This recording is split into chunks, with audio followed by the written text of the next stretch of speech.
What if I told you a pot of soup saved more lives than gold ever did? That's right. When times were tough, a little creativity in the kitchen turned desperation into survival stories.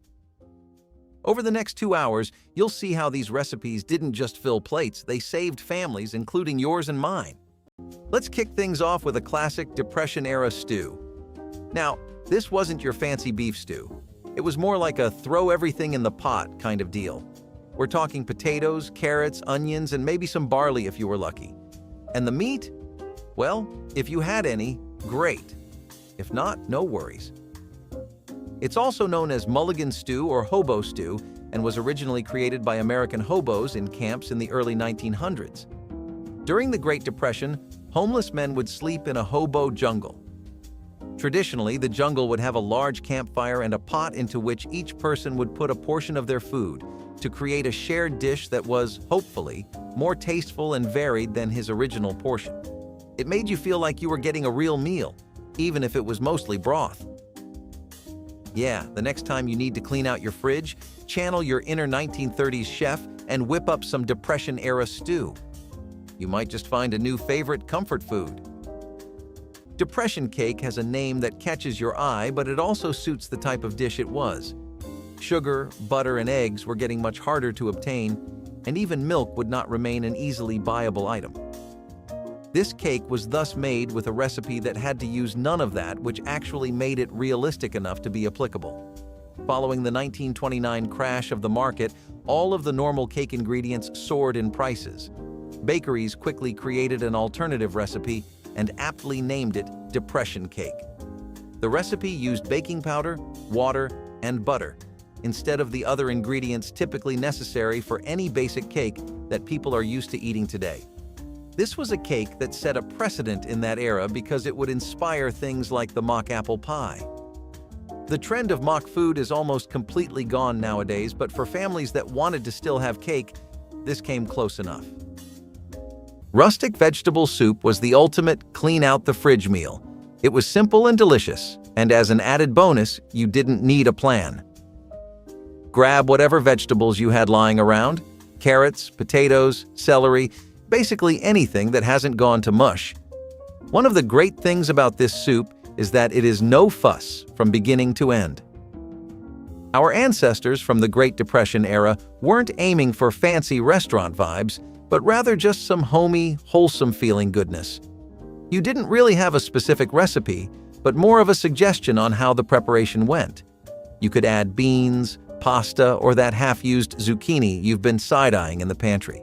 The base was solid broth, maybe a couple of herbs and some salt. Even if you weren't the most talented chef, this wasn't a problem. All you needed to do to make this lunch was to chop up some veggies, toss them in a pot, and let them simmer. Voila! All of a sudden, you've made a meal that could feed a family for days. Your kitchen will smell like you've been working on that lunch for hours, but instead, it was the stove that has been doing all the heavy lifting. Rustic vegetable soup was cheap, healthy, and a great way to use up all odds and ends before they got bad. So next time your veggie drawer is looking tragic, remember, rustic vegetable soup is here to save your grocery budget. Vinegar pie is the rather odd dish on this list that proves that at times of desperation, anyone will eat anything. Vinegar pie started spreading infectiously out of states like Pennsylvania in the start of the 1930s, and tops even dandelion salad when it comes to being budget-friendly. All you would need is an open crust, vinegar, sugar, and some eggs to create this unique pie. To cover the mediocre taste, people would coat the crust with a meringue. It was an affectionate treat to bring in case of a celebration and was easy to make if you had a sweet craving. The dish was also pretty delicious if you were able to get over the sour vinegar taste and focus on the meringue. People really wanted a sweet treat at the end of a hard week spent cutting corners and working long hours, and small joys like vinegar pies were what kept people sustained. Mashed potato patties. They were a genius way to use up leftover potatoes while creating a tasty treat. Potatoes going to waste during the Great Depression? Now that's just vile. It was like the 8 deadly sins. If you had leftover mashed potatoes, you'd mix them with a little flour, maybe an egg if you had one, and season them up with salt and pepper. Form them into patties, Fry them up in a pan until they are crispy, and suddenly those leftovers were a star of the meal. Their crispy outside and soft inside made them everyone's favorite, even though they were made from the simplest ingredients. You could eat them on their own if you had some gravy or maybe even some vegetables. Now that's a whole meal if you ask me. Mashed potato patties were a hit because they were so easy to make and could feed the whole family with minimal effort. Who doesn't like fried potatoes? I know a person that doesn't. My mother. Nothing fried will ever step foot in her kitchen. So there weren't any potato patties for us. Actually, that's not true. They were just oven-baked. I guess they weren't so bad. I am just bitter that they weren't fired. Fried potato patties were crunchy, satisfying, and a great way to give new life to everyone's favorite pantry staple, potatoes.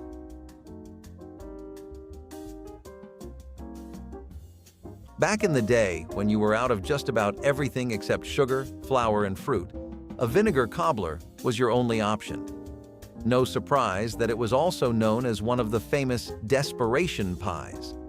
Desperation pies are pies in American cuisine made using staple ingredients like butter, sugar, eggs, flour, and any other ingredients that cooks had on hand to complement them or substitute for ingredients that were out of season or too expensive.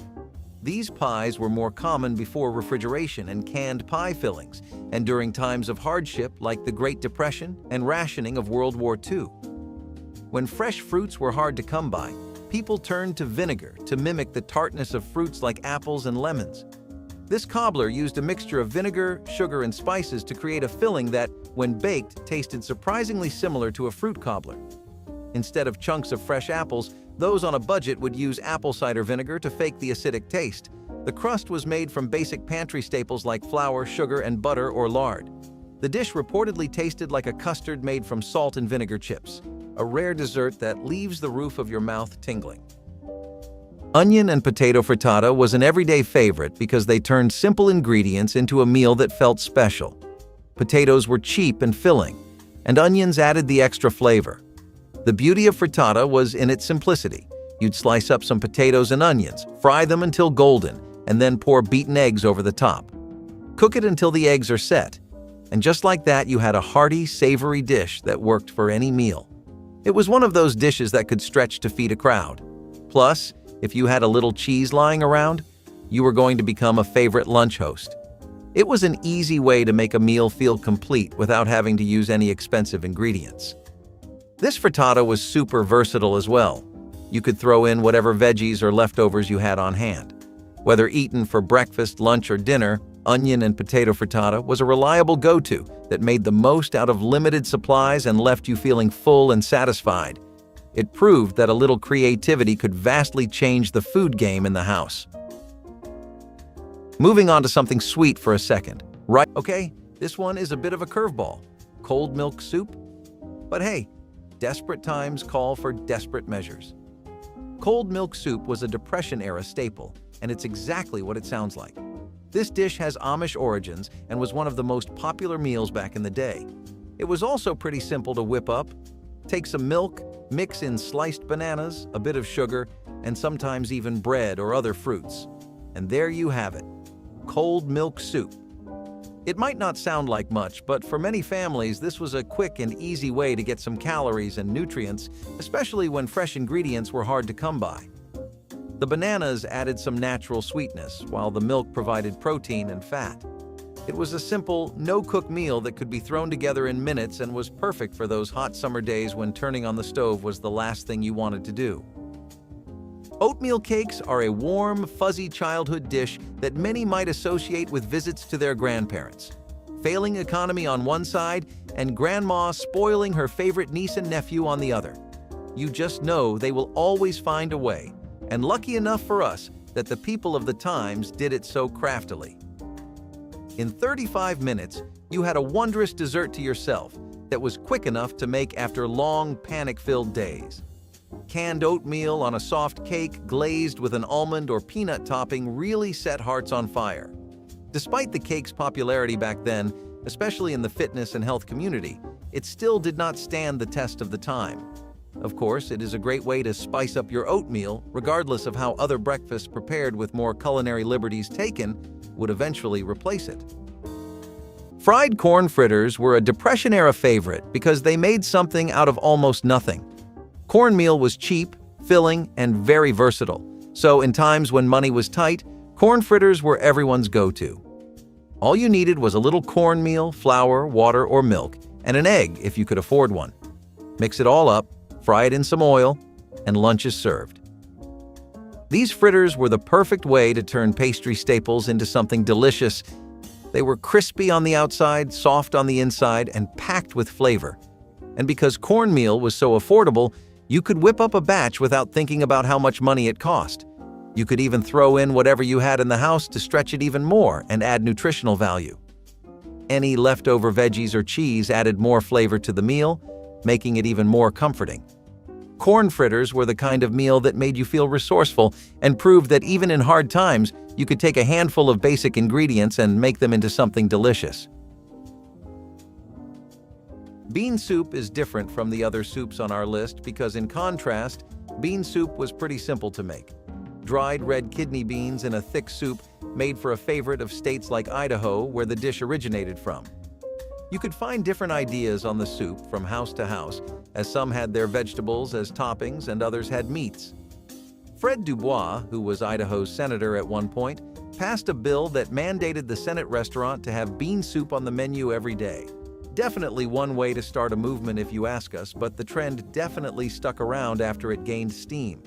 It was an amazing way for low-income neighborhoods to eat healthy, but nowadays you would not find it in households as beans are not really the go-to item for soups. Milk toast is exactly what the name suggests. Toasted to perfection bread dipped in milk with a generous slap of butter. On days when any meal you loved was unaffordable and getting up to cook something proper was dreadful, milk toast came through for many families.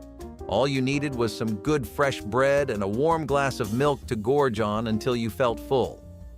Milk toast quickly became one of the most popular breakfasts in the States, catering specifically to people below the poverty line who could not make most of the items on this list regularly. Nowadays, this might be considered a very vintage meal, the type to get kids asking you what century you might be from. But back then, it was something even working-class 20-year-olds would eat daily. Times have changed, and the breakfast of people in those socioeconomic classes is definitely different. Rice pudding with raisins. It was a Depression-era answer to a comforting dessert made from almost nothing. Leftover rice, milk or water, some sugar, and a handful of raisins were all it took to make your kids happy with a sweet treat. The magic happened when the rice simmered down into a creamy, pudding-like consistency, turning something so plain into a dessert that felt a little indulgent. Raisins were the main show here. They added the perfect amount of taste and texture, making it taste fancy rather than ordinary. Just the thought of raisins makes me want to retch. I truly admire the strength our ancestors had when they were able to eat food like this. Don't get me wrong, I love rice pudding, but raisins? No way, not a chance. The best part about rice pudding is how flexible the recipe could be. If you were like me and didn't like raisins, you could just sprinkle some cinnamon on top, or maybe even a splash of vanilla if you were feeling fancy. For families looking to make a warm, sweet, and filling dessert, rice pudding with raisins was the perfect way to go. It satisfied almost every sweet tooth without costing much, making it a household favorite. Plus, it was really simple to make, so even the kids could help and stir the pot. Some of those kids are now our grandparents teaching us those same recipes. How beautiful is that? Okay, this next one sounds like some kind of alien food, but Milcorno was a Depression-era kitchen miracle. It was a government-invented mixture of cornmeal and dried milk powder, designed to be a cheap and nutritious substitute for more expensive foods. A research team led by Flora Rose developed Milcorno, Milkowato, and Milkweedo cereals in the early 1930s, and they were sold exclusively to the Federal Emergency Relief Administration for distribution to Americans impoverished by the Depression. It was claimed that by substituting Milcorno for flour and cornmeal, a family of 5 could eat for less than $5 a week. The best part about Milcorno was its versatility. You could use it as a base for porridge, bake it into cornbread, or even use it to thicken soups. And while it might not sound super exciting, Milcorno dishes could actually be pretty tasty with the right seasonings and a bit of creativity. With the rise of delicious cereals, there's no room for it in our diets now, but hey, no one's going to judge you if you want to give it a try. Simple egg drop soup was a staple because it took next to nothing to make, but still felt like a real meal. What you needed was some broth, homemade or from whatever scraps you could find, and a few eggs. You'd bring a broth to a simmer, whisk the eggs in a bowl, and slowly and carefully drizzle them in a hot liquid while stirring. The eggs would instantly cook, turning into soft, silky ribbons that made the soup what it is to this day. If you've got leftover veggies, be prepared to make this soup, and if you've got meat, even better. You've just made yourself a delicacy. Egg drop soup was a meal that stretched what little you had left while still managing to be comforting and filling. Even if you were running low on ingredients, egg drop soup made you feel like you were eating something homemade and special, instead of scraps you could barely gather. It could warm you up, fill you up, and the best thing of all, it took you, maybe and only maybe, about 5 minutes to make. My personal favorite from this list, prune pudding. Sounds delicious, right? Nothing unusual about this one. It was a classic hit. Prunes were a popular choice during the Depression because they were cheap, stored well, and were, well, let's just say, effective. Many prominent figures during the 1930s ate frugally, just as most Americans did during the Great Depression. To promote the support of frugal and thrifty eating, Eleanor Roosevelt served prune pudding at formal White House functions. And that's how prunes became all the rage. The fruit was cooked until soft, mashed up, mixed with water and sugar, and a bit of flour or cornstarch to thicken it up. This dessert might not win any beauty contests, but it was a sweet treat that many families enjoyed. Prunes are not the most, luxurious of items out there. I'm sure you pass by prunes in the grocery store without even glancing at them, but they were a lifesaver for our taste buds back in the day. You know what that calls for? A place for them in your cart next time you go grocery shopping. Homemade vegetable pancakes were a Depression-era favorite for stretching limited ingredients. The beauty of pancakes in general is that you could throw in anything you had lying around, from vegetables and fruits to nuts and chocolate. But for veggie pancakes, people usually turned to carrots, potatoes, onion, and zucchinis. They were a great way to get something warm and filling on the table without needing a lot of ingredients. They were easy to make, cheap, and full of flavor thanks to the caramelized veggies. They could be served for breakfast, lunch, or dinner since they were so versatile. Plus, they were a sneaky way to get kids to eat their vegetables. Anything in pancake form will be eaten in a matter of seconds. These homemade vegetable pancakes were a resourceful way to show just how creative people could get in hard times. And on the upside, they were fun to make and even more fun to eat. Let's take a moment and admire the moms of the last century. They were creative, never failing in trying to make their kids healthy and happy. Always on the go, always trying to make the best possible meals for entire families. These homemade vegetable pancakes are the perfect example of that. I mean, just thinking about putting veggies in pancakes makes me want to barf. But hey, when all you had in your pantry were veggies, you had to make some use of them. Here's a sandwich combo that might make you do a double take. Peanut butter and mayo sandwich. Yes, you heard that right. Before PB&J sandwiches became a thing, peanut butter and mayo sandwiches was all the rage. Now, before you wrinkle your nose, this one tastes far better than it sounds. In the 1930s, peanut butter and mayonnaise were both affordable and readily available, making them a popular pairing. The creamy, salty peanut butter mixed with the tangy mayo created a unique flavor combination that some people swear by to this day. It might sound strange, but remember, during the Great Depression, you ate what you could afford, and this sandwich was cheap and filling. So, if you're feeling brave and want to try something new, make yourself a peanut butter and mayo sandwich. Who knows, you might discover a new guilty pleasure. The savory grilled cheese sandwich was the Depression-era comfort food that made even the simplest meal feel indulgent and like you were having a feast. With just bread and cheese, you could create a warm, melty sandwich that instantly lifted your spirits and comforted you during the hard times. The bread was cheap, and cheese was a luxury, but a little bit went a long way when you fried it up between two slices of bread. The secret to a perfect grilled cheese was in the toasting. You'd butter the bread or use whatever fat you had. Lard worked too, and fry it in a hot pan until golden brown and crispy. The cheese would melt inside, creating a gooey center that made this sandwich popular to this day, even though the ingredients were simple. If you were lucky, you could add extras like tomatoes or onions, but even on its own, a grilled cheese sandwich was a crowd pleaser. This meal was quick, easy, and, most importantly, cheap. It was perfect for lunch or dinner, and you didn't need much to make it satisfying. In tough times, a grilled cheese sandwich was a little slice of comfort, proving that even the most basic ingredients could come together to create something delicious. Another meatless option, lima bean and peanut loaf, was a creative way to get your protein during the Depression. It's made by combining cooked lima beans, peanut butter, and breadcrumbs to form a loaf. The result was a savory loaf with a nutty flavor and a satisfying texture. It was an excellent meatless option for families looking to stretch their food budget. Plus, it was a great way to use up leftover beans and peanuts, ensuring nothing went to waste. Lima bean loaf allegedly tastes a bit like falafel, but is best with lots of highly seasoned gravy.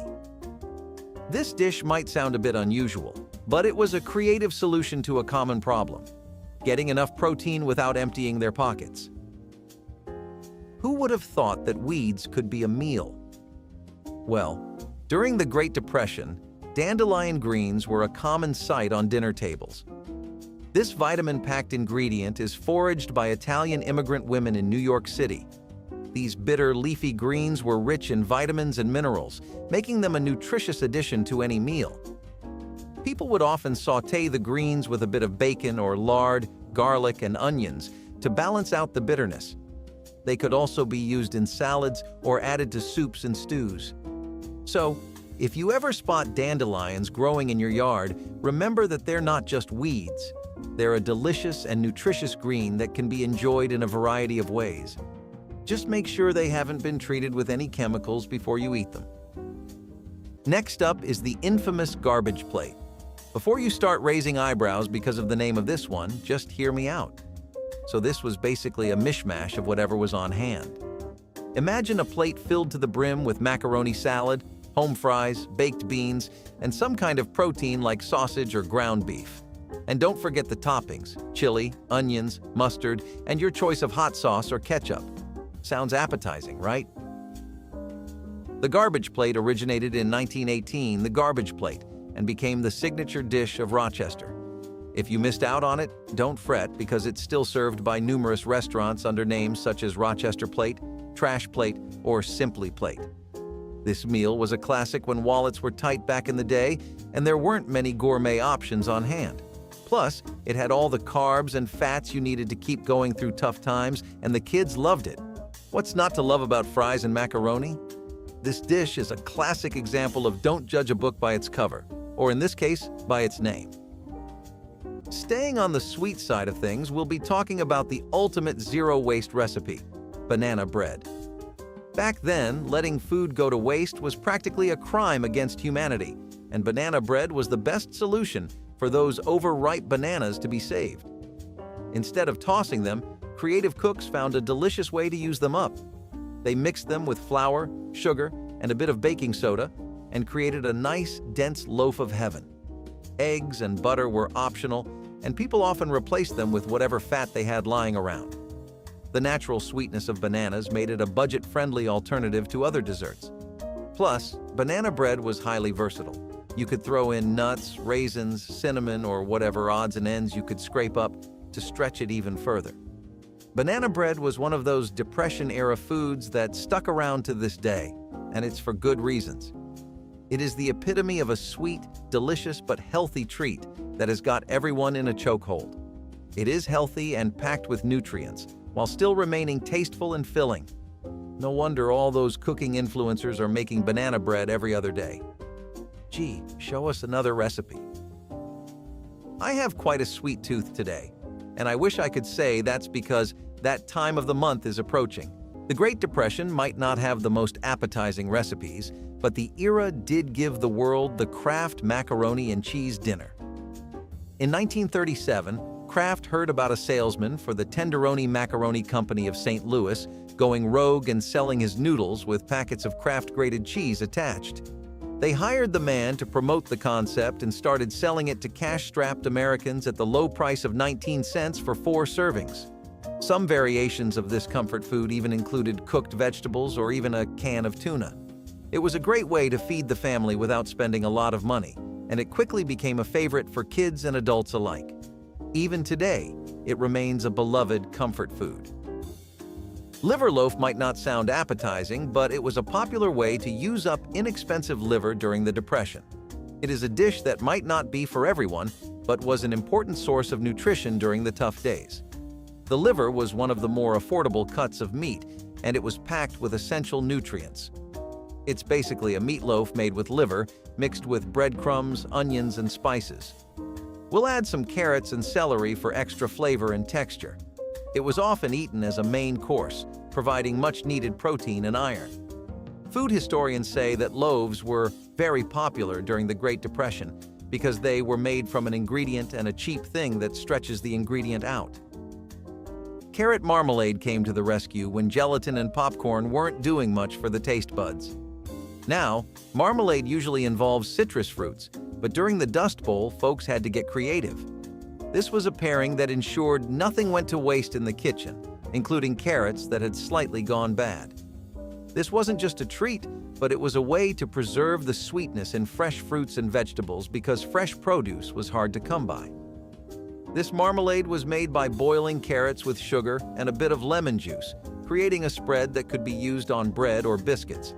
Plus, carrots are packed with nutrition. Carrots are packed with antioxidants like beta-carotene and lutein. These compounds have protective effects against oxidative stress and inflammation. Now, I don't know if you've ever thought of eating a dandelion fresh from the fields, but our ancestors have done it all for us. Yeah, dandelion salad was a staple during the Dust Bowl era. Since there were no fancy crops to harvest, dandelions had to do the job, and they did it pretty well. People would harvest the dandelion greens and toss them in a salad. Now, I'm not saying it would win any Michelin stars, but hey, it provided some vitamins and roughage, which is more than you can say about canned tumbleweed leaves. To make dandelion salad, the leaves were washed and mixed with whatever other ingredients were available, things like onions, radishes, and even bits of bacon if you were lucky. Believe it or not, this salad was actually tasty, or at least that's what I've heard. I guess we'll have to try it ourselves to know for sure. Moving on to everybody's favorite, pancakes. Depression-era pancakes were the flapjacks without the fluff. They were all about making do with what you had, and that often meant pancakes without the luxury of eggs, butter, or milk. But resourceful cooks found a way. These flapjacks were made with basic ingredients like flour, baking powder, water, and maybe a little bit of oil or fat if you had it.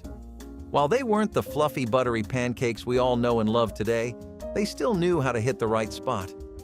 Fry them up on a hot griddle, and you'd get a crispy, golden treat that was perfect for slathering with whatever topping you could scrounge up, molasses, jam, or even just a dusting of sugar. They were flat and a bit chewy, but they did the job of filling bellies without making you pull a bank job. You could make them savory by tossing in some leftover vegetables, or keep them sweet with a drizzle of honey. They were proof that you didn't need fancy ingredients to make something tasty. Sometimes the simplest meals are the most satisfying, especially when they remind you of what's possible even when times are tough. Speaking of food combinations, this next one will definitely blow your mind. Have you ever thought of combining beef with gelatin? If not, this is your sign to twist things up a bit and try this one out. There's a reason why this one was the talk of the town during the Dirty 30s. The gelatin was used to thicken soups and stews, while the beef added a hint of protein.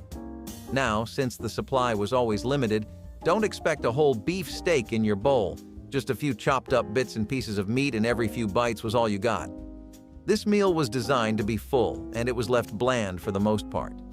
However, some people in the South decided to spice things up a bit by remixing the recipe according to their likes. One such recipe included canned corned beef, canned peas, gelatin, lemon juice, and vinegar. We wouldn't consider pairing these ingredients today, but it was a lifesaver for those who had to make it through the hard times. Fried oatmeal patties might not sound so glamorous, but when you were trying to make the most out of the little you had, they were a treat.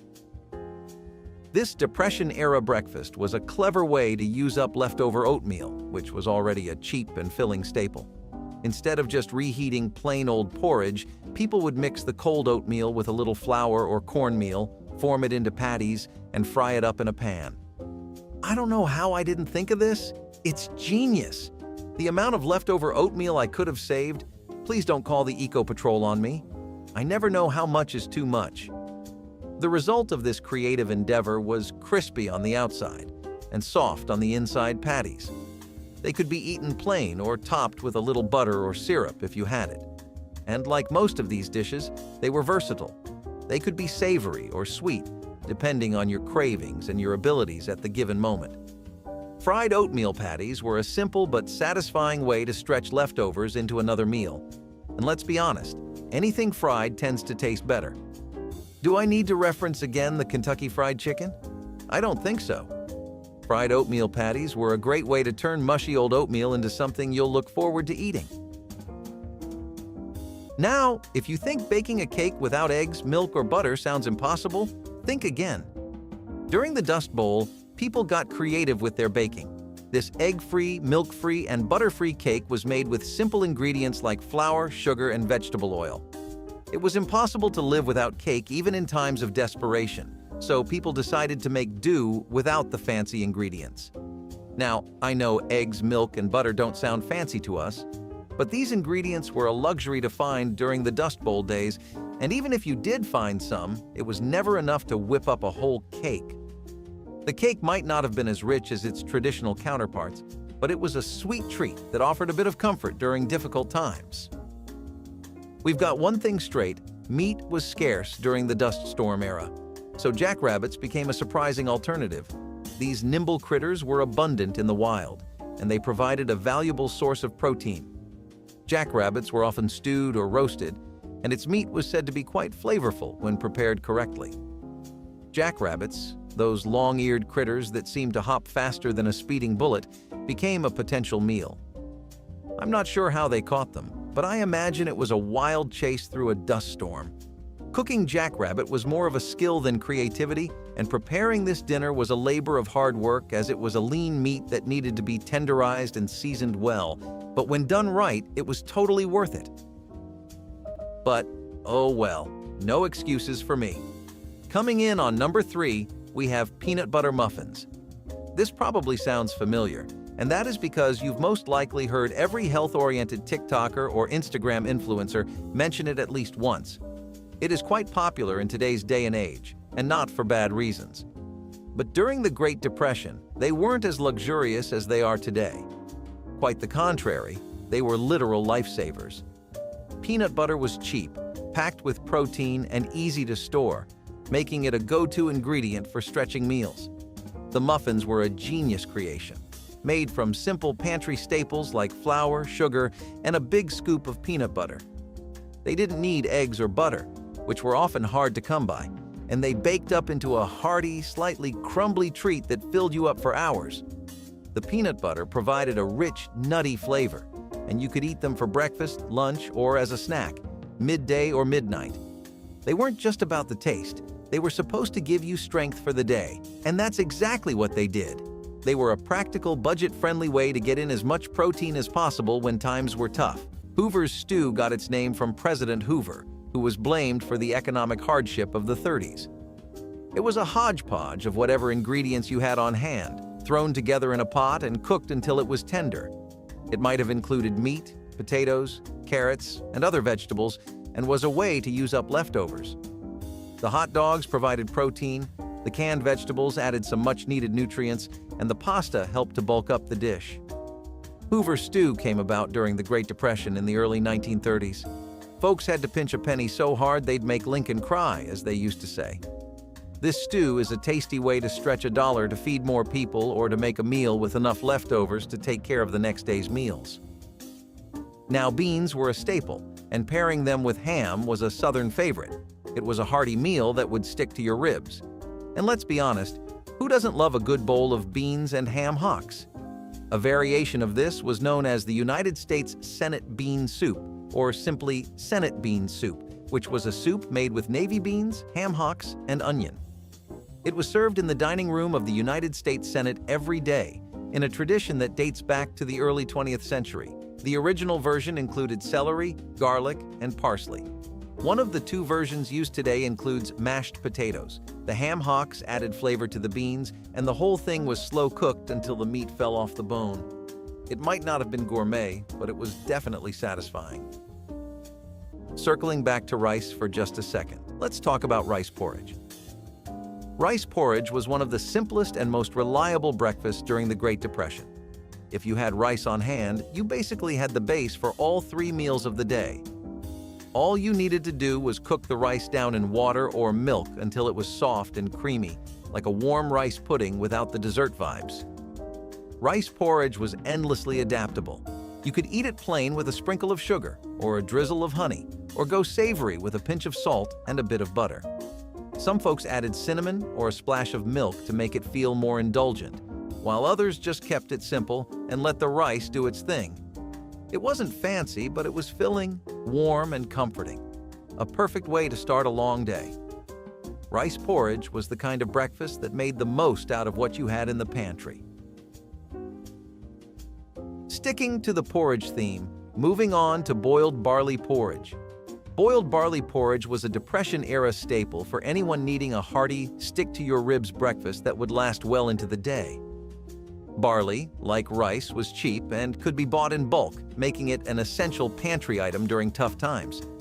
To make the porridge, barley was boiled until it was soft and thick, transforming into a creamy, comforting dish that was both nutritious and filling. It wasn't as common as oatmeal, but barley porridge had a unique nutty flavor that made it a favorite for those who had it on hand. It could even be cooked with milk for extra richness if that was available. The best part about barley porridge was how long it kept you full, making it the perfect breakfast for people who had long workdays ahead. Just imagine, you're waking up in the year 1929 and you're getting ready to go to work. You're still groggy and cranky. Life isn't treating you very kindly, and you know it. But the smell of freshly made barley porridge surrounds the house, and in those few moments you share with your family over breakfast, it seems like there still is a bright side to things. Ooh, I almost forgot the other grits kind. Let's circle back for a moment. Alongside grits with butter, there is also milk grits. The milk added creaminess and made the grits feel a little more indulgent. Perfect for mornings when you needed something to stick to your ribs and get you through the day. You could add butter to your milk grits and make a sort of combination of the two. A little pat on top made these grits taste like a fancy breakfast, even when you were scraping the bottom of the pantry. But how are these two any different? Well, grits with butter was considered a salty meal to be served with bacon or cheese. But milk grits were usually sweet and often considered a dessert and not a breakfast option. Well, we all know that wasn't the case for me. Anything that could be considered a breakfast and a dessert at the same time is right up my alley. I loved waking up early as a child and seeing my mom make milk grits. And I'll let you in on her secret grits recipe. She always liked to add some honey and cinnamon to the mix. It made the dish 10 times better, I promise. Try it and see for yourself. So, peanut butter stuffed baked onion might sound strange, but trust me, it's worth a try. We're taking a whole onion, hollowing it out and stuffing it with peanut butter. Then, we're going to bake it until the onion is caramelized and sweet. It sounds like an odd pairing, but the salty, creamy peanut butter and the sweet onion actually complement each other really well. This dish was a unique way to combine protein and vegetables. It might not be everyone's cup of tea, but it was a clever way to make a filling meal out of inexpensive ingredients. Plus, onions were a staple in many households because they were stored well and added flavor to almost any dish. It was one of the more outlandish food recipes to come out of the Great Depression, and food historians Andrew Coe and Jane Ziegelman, authors of A Square Meal, are certainly no fans. So am I.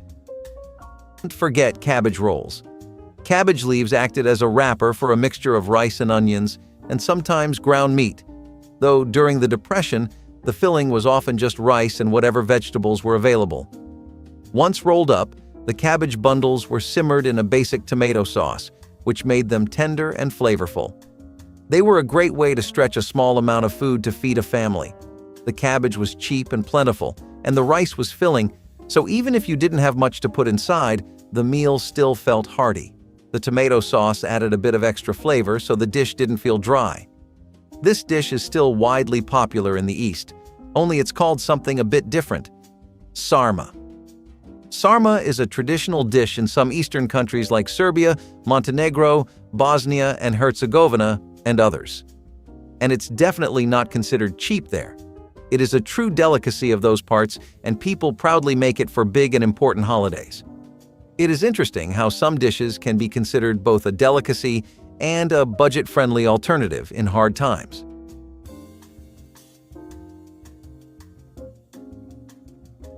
To finish off with a warm hug, up next, we have a dish that was all about making the most out of simple ingredients: spaghetti, boiled carrots, and white sauce casserole. It can be argued that Eleanor Roosevelt did the best she could during the Great Depression. The First Lady promoted dishes to encourage savvy homemakers, such as a casserole made from spaghetti, boiled carrots, and a simple white sauce of milk, flour, salt, and butter. The spaghetti had to be cooked for 25 minutes. The idea was to get the noodles mushy so they paired nicely with the boiled carrots and a penny's worth of creamy sauce. The result? A vehicle for nutrition and nutrients. Families loved this dish because it was versatile and could easily be modified based on what was available. It was a great way to fill up hungry bellies without breaking the bank. It still makes a pretty delicious meal for potlucks, so if you want to impress everyone with something easy to whip up, the spaghetti, boiled carrots, and white sauce casserole will do. Vegetable stir-fry with rice. It was a favorite back in the day for its low price and because it was a great way to use up any leftovers. The concept was simple. Grab a few vegetables, carrots, cabbage, onions, or whatever you had, chop them up and toss them in a hot pan with some oil. Stir-fry until everything was crispy and cooked through, and serve it over rice for a filling meal. Rice was the perfect base for any meal because it was inexpensive and went a long way. The vegetables added color, texture, and nutritional value, making it seem like it was a specialty of some sort, without too much cost or effort. If you were lucky enough to have some soy sauce or spices, you could add even more flavor, but even with just salt and pepper, this stir-fry got the job done. It was also one of those dishes that felt a little fancy because it came together so fast and tasted great, even when the pantry was looking sparse. Like I mentioned before, cabbage was one of those winter dishes that just added something comforting to the table. So we mustn't— Who says you need apples to make an apple pie? Not the Depression era, folks, that's for sure. This mock apple pie was a genius hack that used Ritz crackers as the crust and a sweet, sticky filling made from sugar, cinnamon, and water. It was a budget-friendly dessert that satisfied the sweet tooth without the need for expensive or hard-to-find ingredients. Plus, it was a great way to use up those stale crackers lurking in the back of your pantry. The Ritz mock apple pie became a Depression-era favorite, despite the fact that it was a pastry imposter. How did it work? The aromatic mixture of sugar, cinnamon, butter, lemon juice, and crackers combined to convince the taster's senses that the pie actually tasted of apples. Mock apple pie actually dates to the mid-1800s. During the wintertime, when apples were scarce and dried apple stores were used up, inventive home cooks would instead use soda crackers or stale bread. The more modern Ritz cracker version came about in the 1930s. Baked potato bar was the Great Depression gem that turned a humble spud into a customizable feast. As we've learned so far, potatoes were one of the cheapest groceries back in the day, so they were widely available. This made them the perfect base for a meal. You'd bake a bunch of potatoes until they were soft and fluffy, then set up a bar of sorts with whatever toppings you could scrape together. Butter, leftover veggies, a sprinkle of cheese, or even some canned beans all work to turn that plain potato into something exciting. This do-it-yourself approach lets everyone in the family get creative with their toppings, making mealtime fun, even with limited options. The best part is that potatoes play as a blank canvas in this recipe. You could add whatever you thought fit the best. So even if you ate them every day, you wouldn't get tired of them and they'd still be interesting.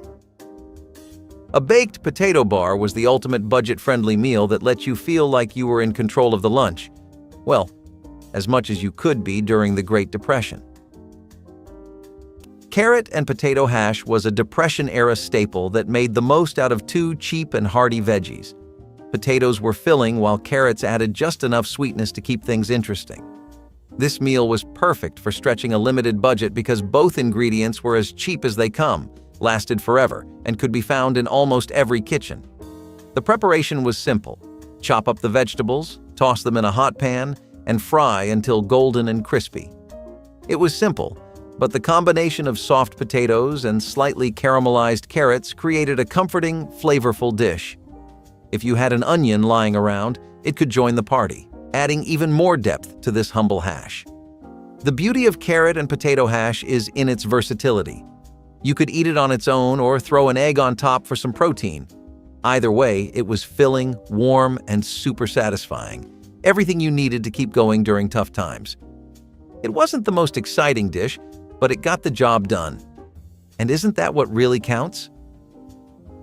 Potato soup was a dish that was much better depending on the situation, since sometimes you had a pretty hearty soup, and other times, a pretty basic one. Using ingredients that most would find in their homes any day of the year now, such as butter and milk, the recipe catered even to those families who often lacked these staples.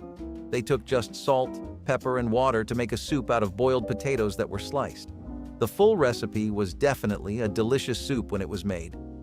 Potato soup was also reserved for mostly important days or special occasions back then.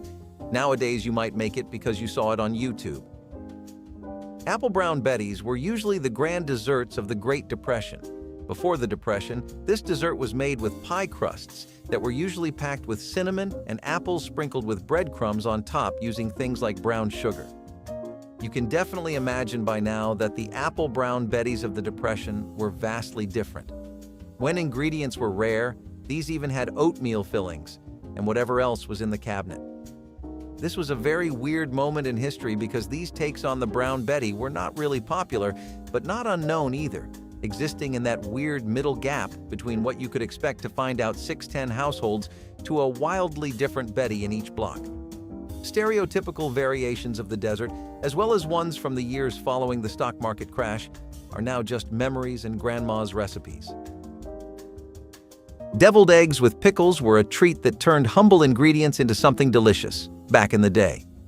Eggs were a cheap, reliable protein source, and if you had a jar of pickles, you were already halfway to creating something fancy, by 1930s standards anyway. Making deviled eggs is nothing revolutionary. Just hard-boil them, scoop out the yolk, and mix with a little mayo, mustard, and the thing that ties it all together: pickles. The pickles added a crunch that took the eggs from plain food to a party snack. However, the only party trick was surviving yet another day on a shoestring budget. People loved deviled eggs because they felt like a special treat, even when times were tough. The pickles added that little something extra, like a surprise flavor bomb in the middle of your egg. Plus, it was a great way to stretch a meal. Eggs were filling, and they were perfect for families who had to make do with limited supplies. Whether served at lunch or as a snack, deviled eggs with pickles were a fun, zesty way to make an ordinary ingredient feel a little more special. Prune pudding was one of the more niche dishes that were created during the Great Depression. What really was surprising was that prune pudding extended to the upper royalty as well, since even prominent VIPs would also be real low budget with how they eat. Prune pudding became very popular as a result of the efforts made by First Lady Eleanor Roosevelt, who would serve prune pudding at White House functions. It stained the White House's culinary track record, sure, but earned massive points with the struggling American people. For being made of such a simple ingredient and some syrups of your choice, it was definitely one of the tastiest and cheapest meals to come home to. Egg drop soup for some royal courts was a show of a chef's skill. In 1930, America the soup became a beloved soup of the masses who were struggling to make an honest paycheck. Bread from last night and eggs beaten so thoroughly that the preparation itself doubled as a forearm workout resulted in an incredibly rich soup. Sometimes, if a home cook felt particularly fancy, they would have chicken either boiled or shredded in the mix. Using the chicken stock was also a common way to not let anything go to waste, since getting the most bang for your buck out of poultry became a habit of everyone. Most would just have this with eggs and throw in some ginger, chives and olives, or anchovies. We would definitely like to see this make a comeback with a less cost-oriented version that really explores the dish. Tomato soup with rice was a Depression-era lunch that combined simplicity with a great deal of comfort. You didn't need much in order to make it. Just a can of tomatoes, or even water and tomato paste, a handful of rice, and any seasoning you like. This was the perfect meal for a cold, rainy day when you needed something warm and filling that could stretch your ingredients and make them last a week. Rice was the main deal here. It could bulk up the soup, turning a thin tomato broth into a hearty meal. With rice, you can always assume that a little goes a long way, and it turned what could have been a sad bowl of red water into a meal that actually felt like food. Plus, rice was very cheap, so adding that to your meals meant you made sure that a small pot of soup could feed the whole family. And while it wasn't really gourmet, you could get your creative freak on and make it special. A few tricks included adding a pinch of sugar to cut the acidity and a pinch of garlic powder to make it zesty. Tomato soup with rice was the kind of meal that will get you through hard times, without making you feel like you were missing out on some great delicacy. It was simple, satisfying, and budget-friendly. Corned beef hash was another famous dish similar to the ones we have been talking about on this list. Food analysts all over the world associate corned beef hash with Great Depression cuisine, as it was a way to get out of the patterns of mock foods and instead be a cheap and unique dish. Unfortunately, the meal was not that great or beloved, though it provided necessary vegetables and protein, so it gained popularity. Thick gravy in a cheap, widely available can suddenly became the go-to food for many households.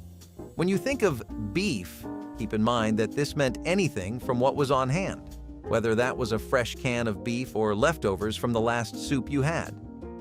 Corned beef hash was also on the menus of diners around the states, where you could get beef hash for as low as 75 cents, though those restaurant prices are in the distant past. Sweet potato bisque was a Depression-era dish that made something rich, special, and comforting out of the simplest ingredients. Sweet potatoes were cheap, filling, and packed with nutrients, making them a staple. To make this bisque, you'd boil the sweet potatoes, mash them up, and blend them with water or milk to create a smooth, creamy soup. Add a bit of salt, pepper, and maybe a sprinkle of cinnamon, and you had yourself a bowl of warmth and comfort. What made sweet potato bisque so great was how satisfying it was for so little cost. The natural sweetness of the potatoes gave it a rich flavor without the need for expensive ingredients, and its creamy texture made it feel indulgent. Whether eaten on its own or with a slice of bread, this bisque was the perfect way to fill up during tough times. It was a simple, hearty dish that provided warmth, nutrition, and comfort. It is popular to this day and considered somewhat of a luxury. It is widely used in high-end restaurants, whether it is served as a side dish or as a full-course meal. And by that I mean, it is served on those big plates with just a sprinkle of food in the middle, which costs more than my shoes. But never mind that, it was and is, to this day, a fall staple. Fried green tomatoes. No, I am not talking about the 1991 movie by the same name. They were a Depression-era favorite that took something as simple as unripe tomatoes and transformed them into a crispy, delicious dish. Tomatoes that weren't ripe yet were a common sight, and instead of letting them go to waste, people fried them up. For the preparation, you had to slice the tomatoes, coat them in cornmeal or flour, and fry until golden brown and crispy. They were a perfect combination of tangy and crunchy. The slight bitterness of the green tomatoes was balanced with the crunchy cornmeal, which made them surprisingly addicting. Again, they were a good way to get your kids to eat some veggies and fuel their bodies with healthy nutrients. As an added bonus, they were extremely cheap to make, using the ingredients everybody had on hand. Fried green tomatoes were a great way to add variety to meals during the Depression. I think this dish takes the cake as the most unbelievable, because it's one thing to eat and use up old veggies that are near their expiration date. But to eat unripe fruits and vegetables, that's a whole other story. But this meal should serve as an example of how far people would go to survive in the hard times. Boiled carrot sandwiches was created from the weird culinary gap left by increasing prices and thinner savings accounts. Like we said, people wanted vegetables that ticked the cheaper and tastier most boxes for them. However, even that was getting tough. Some of the worst stretches of the Great Depression left people with frustrations and creativity alike. Whipping up dishes like this was common, and the boiled carrot sandwich definitely stayed during the time because of its simplicity. Americans love a good sandwich, and they adore an easy-to-cook filling. Boiled carrot sandwiches definitely met most of the criteria, as roasting cheese to create an open-faced sandwich was a popular choice. Suffering the same fate as other dishes on this list, the boiled carrot sandwich eventually died out as economic growth increased in America. Depression-era mac and cheese was a budget-friendly comfort food that made you feel like you were living large on a dime. While today's mac and cheese might be full of fancy and expensive cheeses, back in the day, it was all about making the most out of basic ingredients. A boxed pasta, some milk, and only if you were lucky, some cheese. But you better pull that smile off your face. It wasn't the gooey, cheesy kind that we know of today. It was more of a humble, lightly cheesy dish that could fill you up, don't get me wrong. The trick was stretching those precious bits of cheese as far as humanly possible. People would thin it out with milk or even water. And if money was really, really tight, they would use flour to make a roux, a mixture of flour and fat that was used to thicken sauces. It definitely wasn't gourmet, but it was cheap, and the most important of all, it was food. Even with such limited sources, this dish managed to be a crowd pleaser, especially with kids, who were just excited to be eating pasta. Depression-era mac and cheese was a smart way to turn a few simple ingredients into a meal that seemed indulgent, even if it was light years away from today's extravaganza.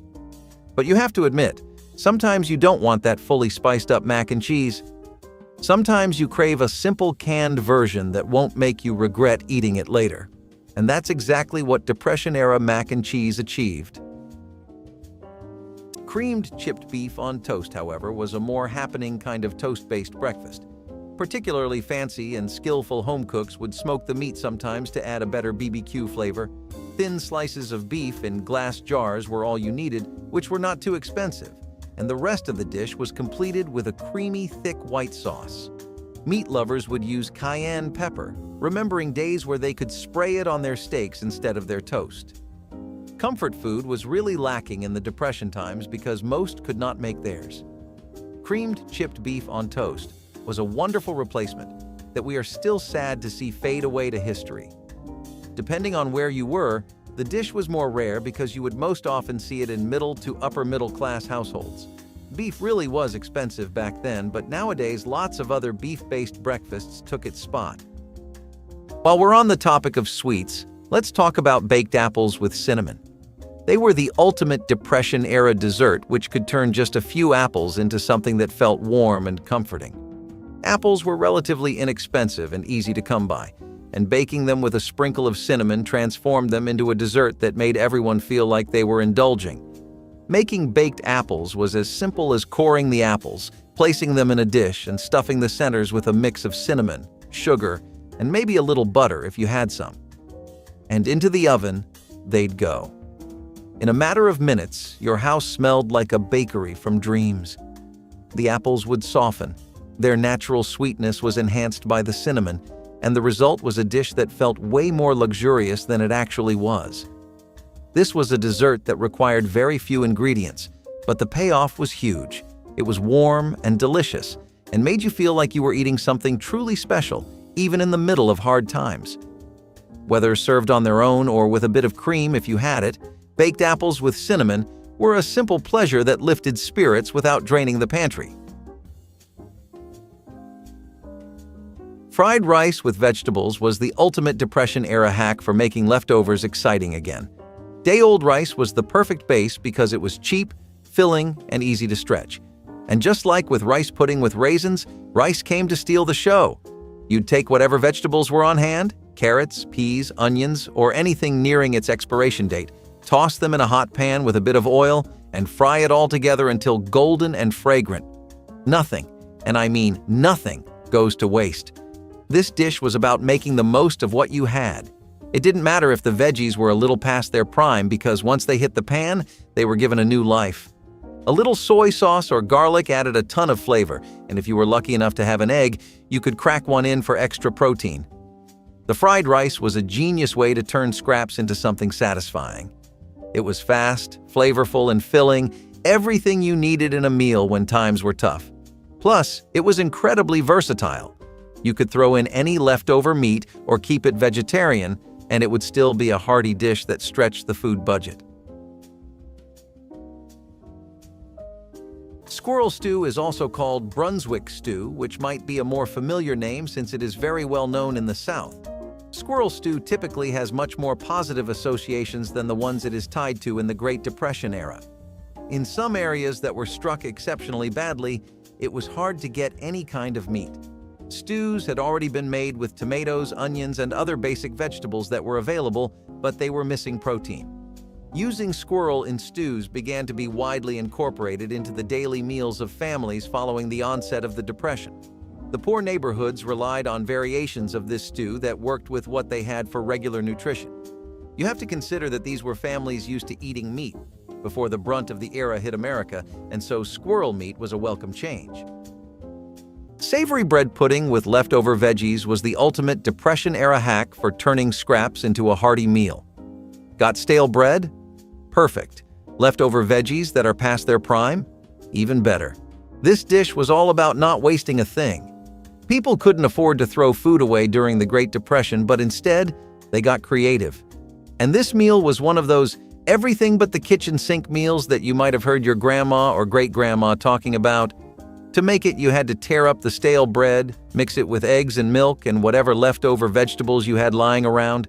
It could be basically anything. Carrots, peas, whatever didn't make the cut for last night's dinner. Season it with salt and pepper and maybe some herb seasoning and bake until it is golden and crispy on top, but soft and warm inside. The best part about savory bread pudding was that it made something delicious out of things you would usually throw away.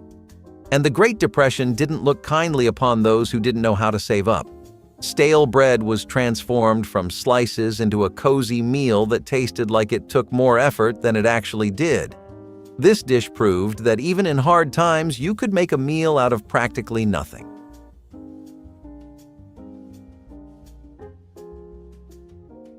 Spaghetti with garlic and olive oil was a Depression-era meal that proved you could make something delicious from only 3 ingredients: spaghetti, garlic, and olive oil.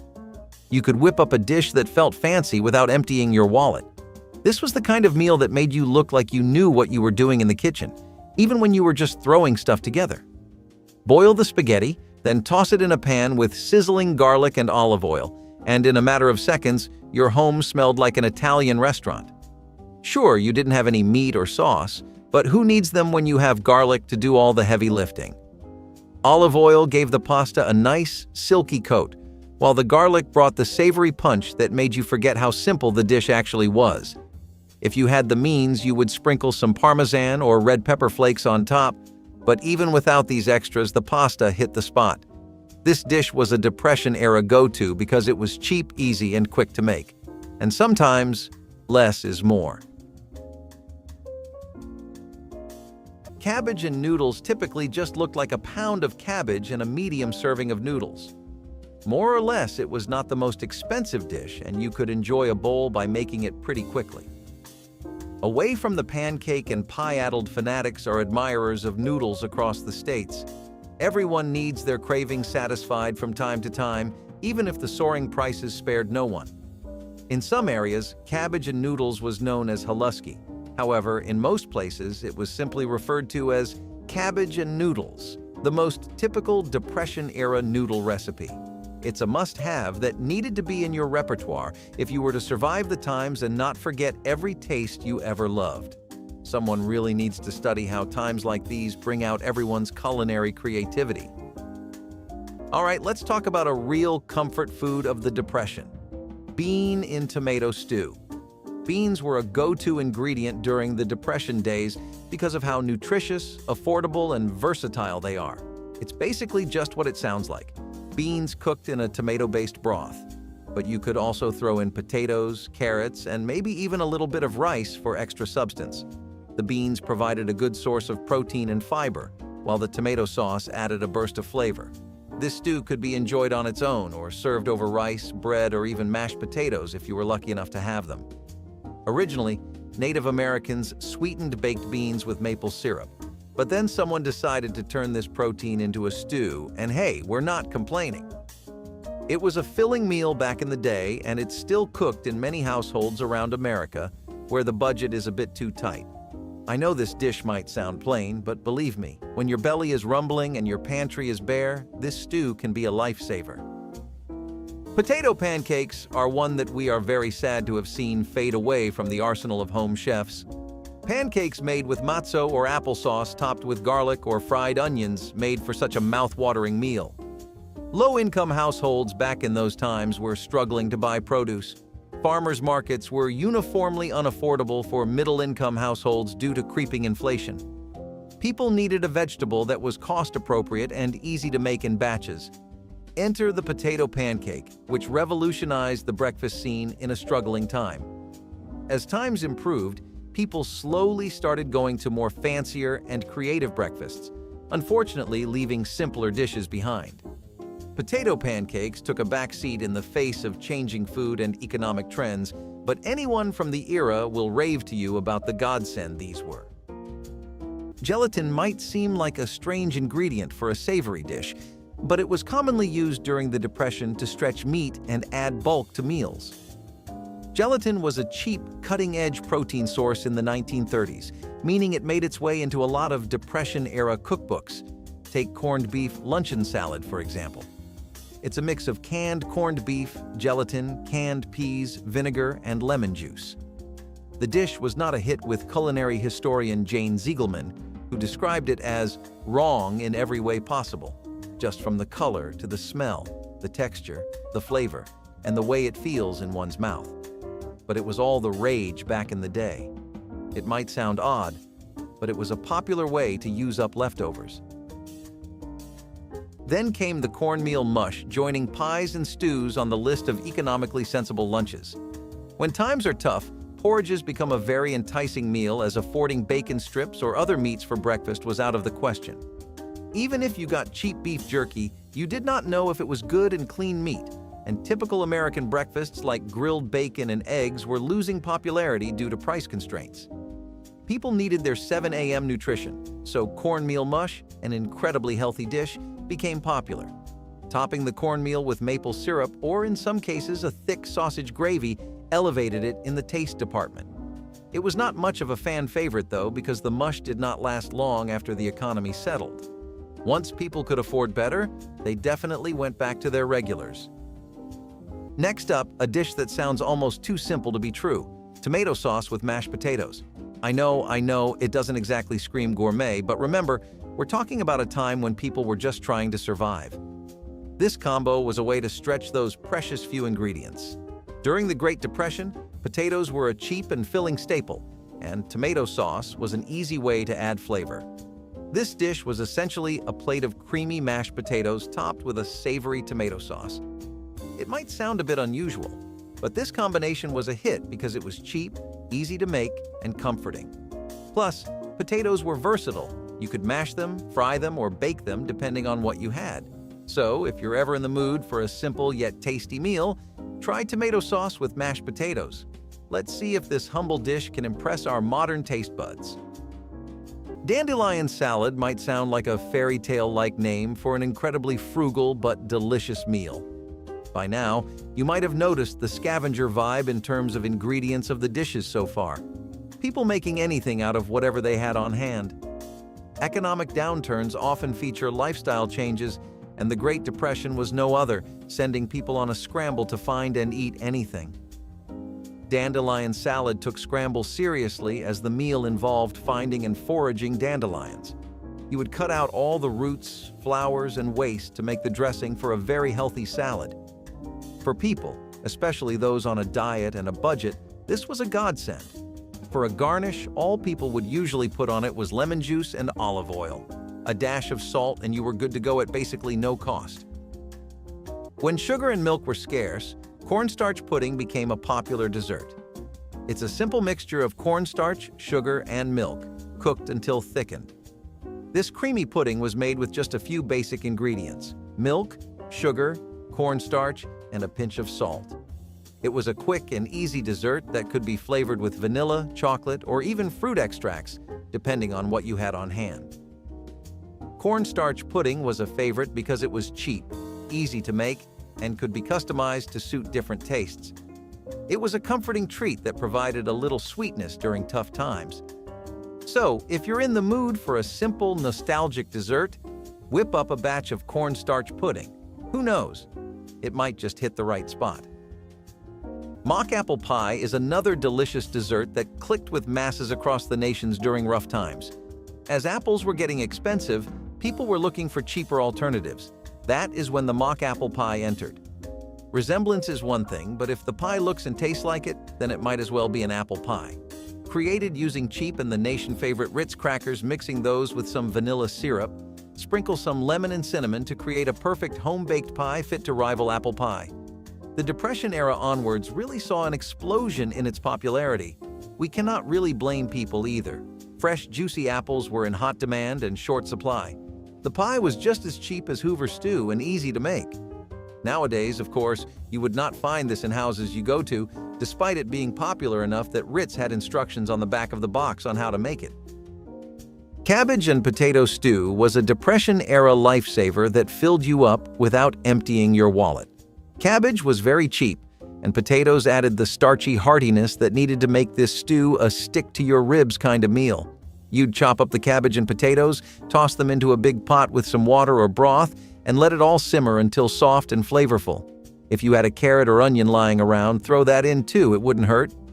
This stew surely wasn't the most glamorous meal of all, but it got the job done. Were you fed after it? Yes. So it did what it needed to do. It could feed the whole family while costing almost next to nothing. The best part, you might wonder? That big batch you made yesterday is even better tasting today. In tough times, cabbage and potato stew was the definition of comfort food. It wasn't fancy, but it was nourishing, satisfying, and made the most out of simple ingredients. Plus, cabbage could stretch for days, so this meal often became a household staple when the budget was tight. Chickpea salad was the Depression-era version of a light, protein-packed lunch that didn't break the bank. Chickpeas were cheap and easy to store, and when mixed with a few pantry staples, they became the star of a surprisingly tasty salad. All you needed were some canned or cooked chickpeas, a bit of oil, vinegar, and whatever veggies or herbs you had on hand. If you had onions, celery, or even a tomato, chop them up and toss them in. This meal felt refreshing, yet filling. The chickpeas provided protein and fiber, while the vinegar and oil dressing brought everything together with a bit of zest. Chickpea salad could be served as a side dish, or just slap it between some bread and call it a sandwich. It was perfect for when you needed a quick, no-cooking meal. It was budget-friendly and packed with nutrients.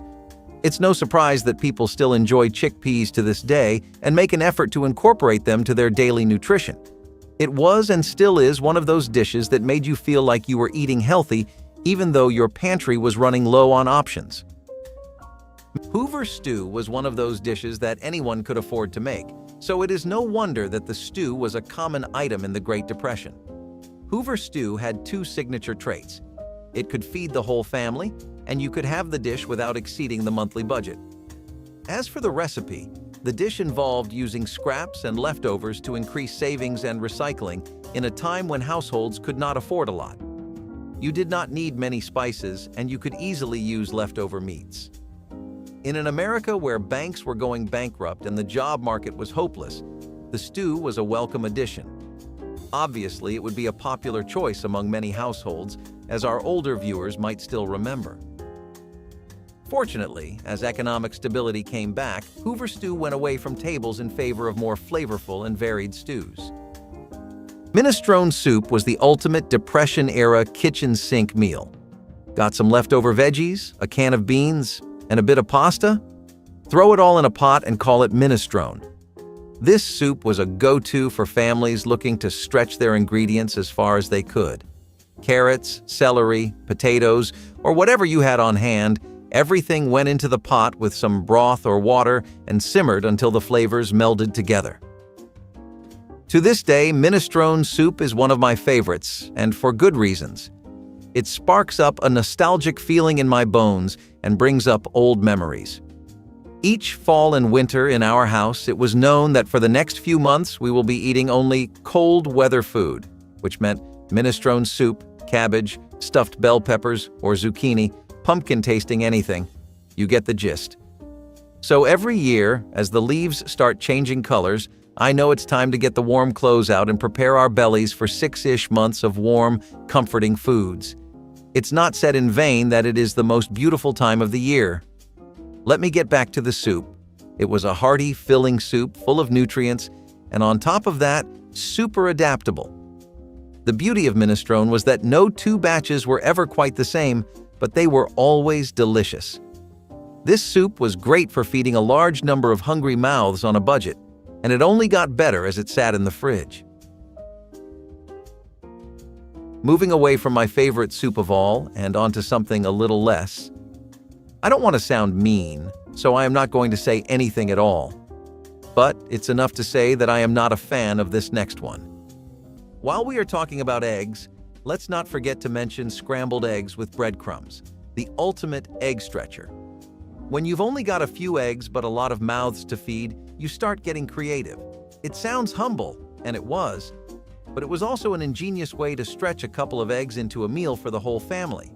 Breadcrumbs, often made from the stale bread sitting around, were mixed into the eggs to bulk them up and make the dish more filling. Sometimes people would even fry the breadcrumbs first to add a bit of crunch. In the Depression era, nothing went to waste, even breadcrumbs. Adding breadcrumbs to eggs wasn't just a cost-cutting trick. It was also a way to make sure everyone got a portion, no matter how little you had to work with. It's nothing revolutionary, and personally, I think it has nothing on the dandelion green eggs, but it was a way to make the bellies stop gurgling. Since I can't stop thinking about sweets, let's circle back to them for a bit. Applesauce bread. Applesauce bread was one of those sweet, comforting recipes that made a comeback in the Great Depression when butter, sugar, and milk were hard to come by. Applesauce was cheap, easy to make, and could substitute for many of the pricier ingredients in baking. Applesauce added moisture and sweetness to bread without needing lots of sugar, butter, or oil. Pretty much all the good stuff that people didn't have access to. You'd mix it with flour, baking soda, and whatever spices were around.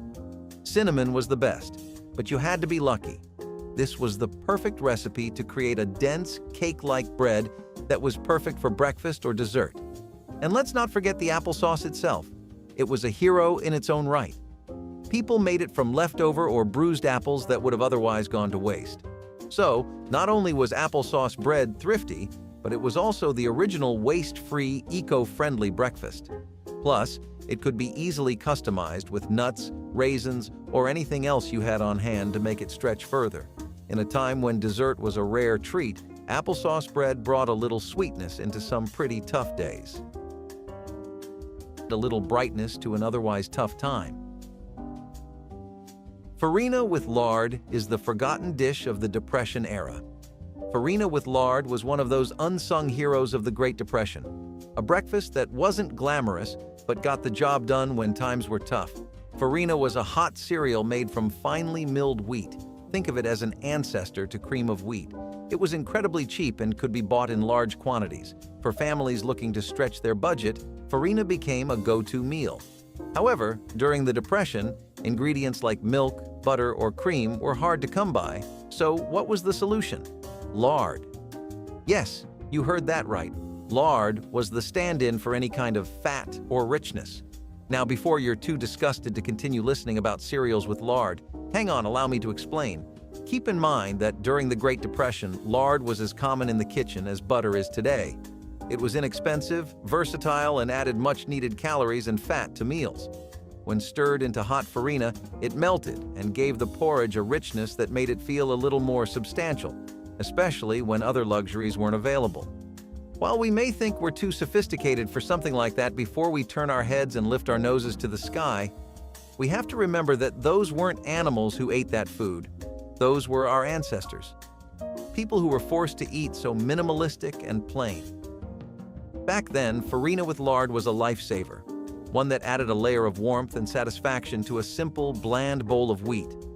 Farina with lard wasn't meant to be a sweet or indulgent breakfast. It was a functional meal designed to provide energy and fill bellies.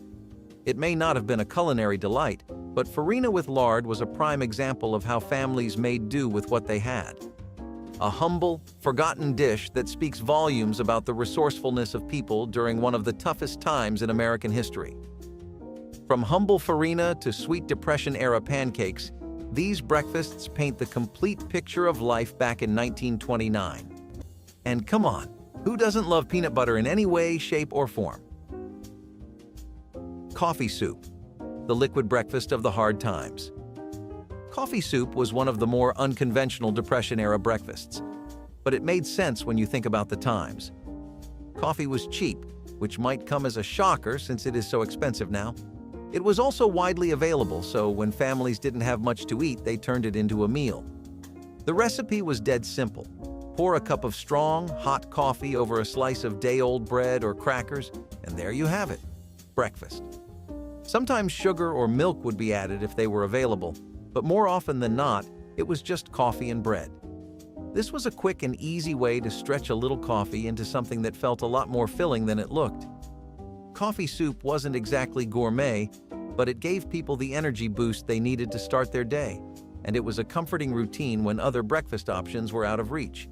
The bitter taste of coffee combined with the soft bread created a unique flavor that grew on you after a while. I am a coffee addict as much as the next person, maybe even more, but this may be the tipping point for me. But I guess it's kind of like a tiramisu, only without the cream filling, right? Maybe I would try it. God only knows it can never be too much coffee. Moving away from the sweets, sadly, and moving towards the greens. And by greens, I literally mean grass green. When times were hard, people needed to find resourceful ways to maintain a somewhat healthy diet. And that's what they did. Forget your local Trader Joe or Whole Foods and take a peek outside of your house or apartment building. What do you see? Just grass and weeds, right? Wrong! Those aren't just grass and weeds. That is your breakfast right there. During the Great Depression, people took locally sourced to a whole new level. Those pesky weeds you hate so much? Now, bacon grease might seem like a strange thing to highlight, but hear me out. In a time when oil was scarce, bacon grease was like liquid gold. It was used for everything from frying potatoes to greasing pans. And let's be honest, it adds a flavor boost to just about anything. Can you imagine making biscuits with bacon grease? Oh, it was good. Bacon was one of the few adorable meats during this time, and it left behind grease, which was way too good to just toss out. Now, I know this bad boy has no nutritional value, but sometimes all you need is a little flavor in your life, and it's fine to have cheat days sometimes, right? So, while it might not be the healthiest option, it certainly helped to make those Dust Bowl meals a little more enjoyable. Mildred Armstrong Kalish lived in Iowa during the Great Depression. She recalls cooking with bacon grease, which she called her family's Tuscan olive oil. So, pickling was a common practice during the Dust Bowl, and when you're not sure whether you'll wake up to a fresh harvest of fruits, preserving them is the way to go. And what's a better way of preserving fruits than pickling them? I mean, you could dehydrate nature's sweets, but picking is a whole lot tastier. Pickling involves soaking fruits in a mixture of vinegar, salt, and spices. Fruits like apples, peaches, and even cherries were pickled with sugar and vinegar to create a sweet and tangy treat that could last throughout the year. These pickled fruits were often enjoyed as a side dish or used to add a bit of sweetness to other meals. It's crazy to think that pickled fruits were one of the only sweet treats available during the Dust Bowl era. Remember when I said cornmeal was dirt cheap during the Dust Bowl era? Plus, it was almost everywhere, especially if you lived in Missouri or Kansas. Well, cornmeal mush was something Meemaw made every time we needed a nice, fulfilling meal. Think of it as the instant oatmeal of the Dust Bowl days. You just cooked cornmeal in water until it reached a thick, porridge-like consistency. It was often served with a pat of butter or a sprinkle of sugar. Some folks even added a little molasses for extra flavor. Cornmeal mush was an affordable way to keep hunger at bay and provided a good source of energy. It wasn't a five-star meal, but it was dependable. much like the comfort of a warm blanket on a cold night. Meats and chicken were too expensive, so people had to make do with veggies like corn, giving you a break from the usual oatmeal or porridge. Staying in the sweets aisle, we're moving on to homemade granola. Wow, I know some of you are shocked. That sounds so modern and trendy. But back then, it was a practical, affordable breakfast option for families trying to make every penny count. Granola was made from simple, long-lasting ingredients like oats, nuts, seeds, and dried fruit. Things that could be bought in bulk or found at home. Store-bought cereal was often too expensive, so homemade granola became the go-to breakfast for those looking to save money. It was baked until crunchy and could be eaten with milk, sprinkled on top of yogurt, or just munched on as a snack. The best thing about homemade granola is that it is entirely customizable. No raisins? No problem. Throw in some dried apples or whatever you had. No nuts? Just add more oats or seeds. It was the ultimate cleaning out the pantry recipe. Granola could also be made in large batches, meaning you had breakfast sorted for days at a time. It was nutritious, filling, and a little sweet, making mornings feel just a bit more special when times were tough. Plus, it kept well, so you could stretch it out over several days without worrying about it going stale. Biscuits were the bread of choice during the Great Depression. Quick, cheap, and made from the most basic ingredients. Flour, baking powder, salt, and fat, like butter, lard, or even oil if you were out of options, were all you needed to whip up a batch of these simple but satisfying biscuits. They didn't rise as tall or flake as beautifully as the buttery biscuits we think of today, but they got the job done, providing a warm, filling base for many meals. Whether served with eggs, slathered with jam, or covered in gravy, biscuits were a versatile and reliable breakfast option. They were especially great for families because they could stretch out a meal. Fill up on biscuits, and you wouldn't need as much of the pricier stuff like meat or dairy. Sometimes people would add whatever they had lying around, like cheese, herbs, or even mashed potatoes, to bulk them up and make them more interesting. Whether served at breakfast, lunch, or dinner, simple biscuits were a Depression-era favorite because they were easy to make and comforting. In tough times, a warm biscuit was like a small luxury that could make even the hardest days a little better. Popular in places like Maine, bean-hole beans were no stranger to being a staple of camping cookout sessions all over. One of the most popular kinds of beans to use in Maine was Marfax beans, and in eras like the 1920s to 40s, it was really common to use molasses with them too. The pot would be buried several inches deep in the ground, resting on a hot base of coals and fire, and some people would go the extra mile by putting in stuff like brown sugar or maple syrup. People had their own fixed sets of sweeteners to add to the already natural flavor of the baked beans, kind of like an enhancement. They were also a great way to recover if you caught a cold out there. And trust us when we say that it does not take so long to catch a cold out there. We just cannot make sense of why they use beans in the name twice, though. Hobo beef has a bit of a weird name and it gives you an off-putting impression. But if you are the kind of person who enjoys getting into the rustic charm of the outdoors, then it is the perfect food for you.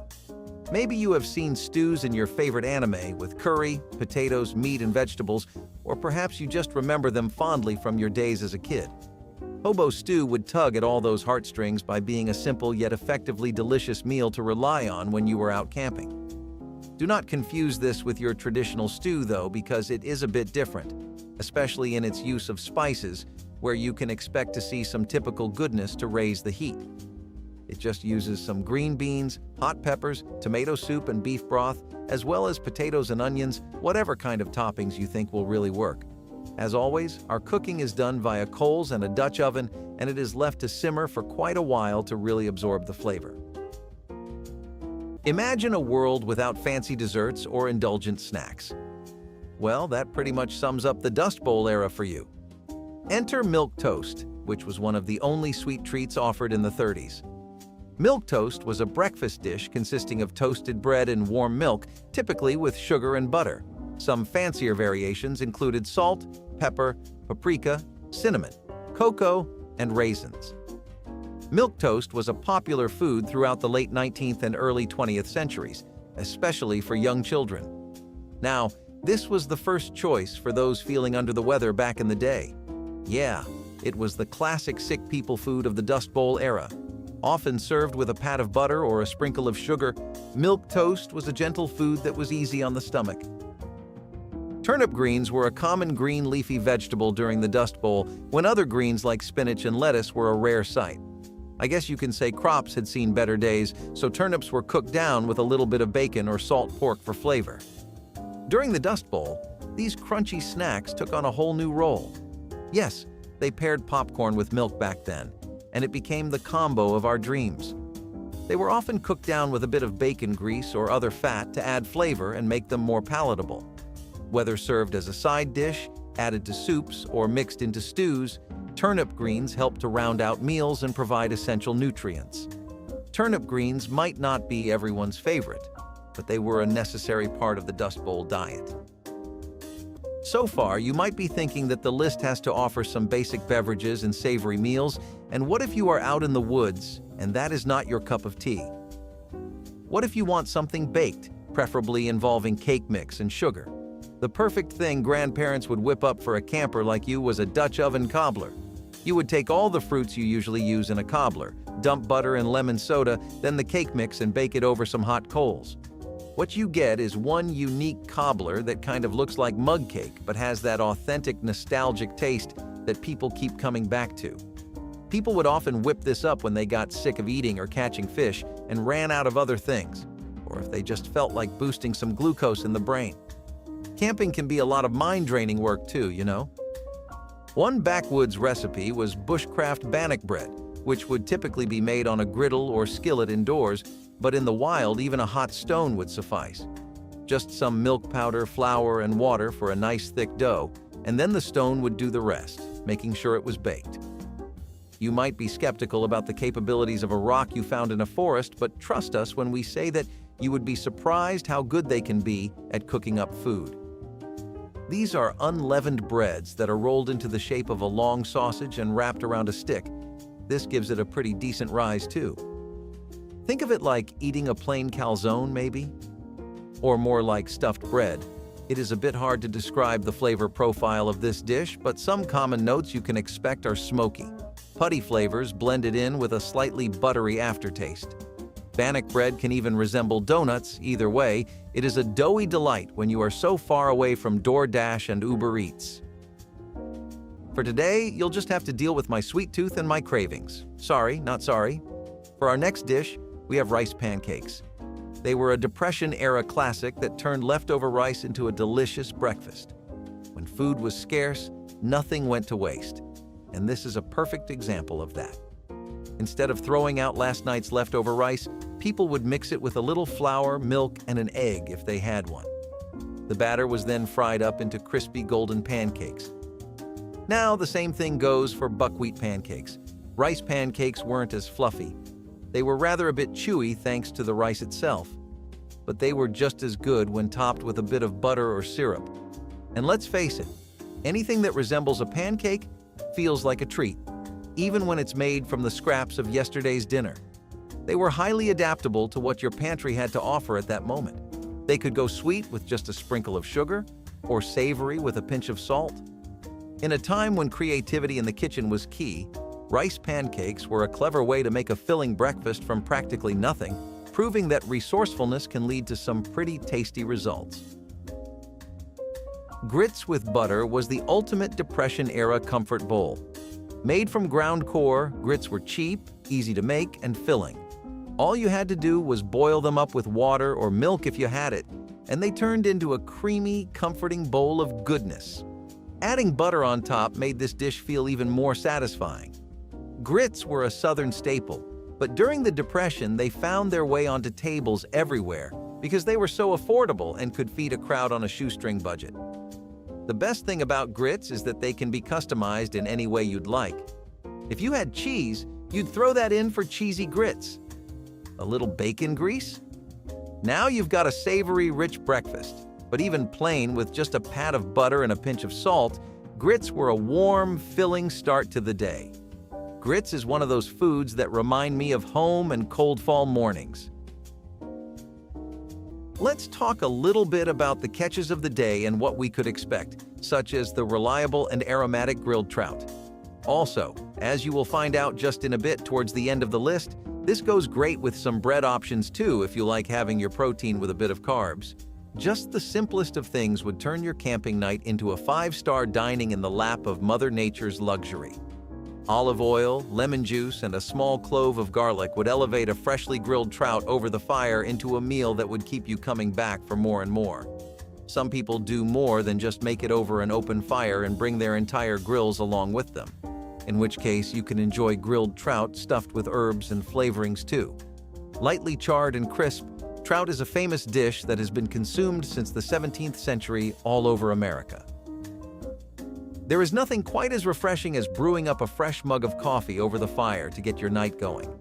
This is not just a preference, but almost a necessity, as when temperatures drop, staying by the fire and having a hot mug of caffeine can be pretty refreshing.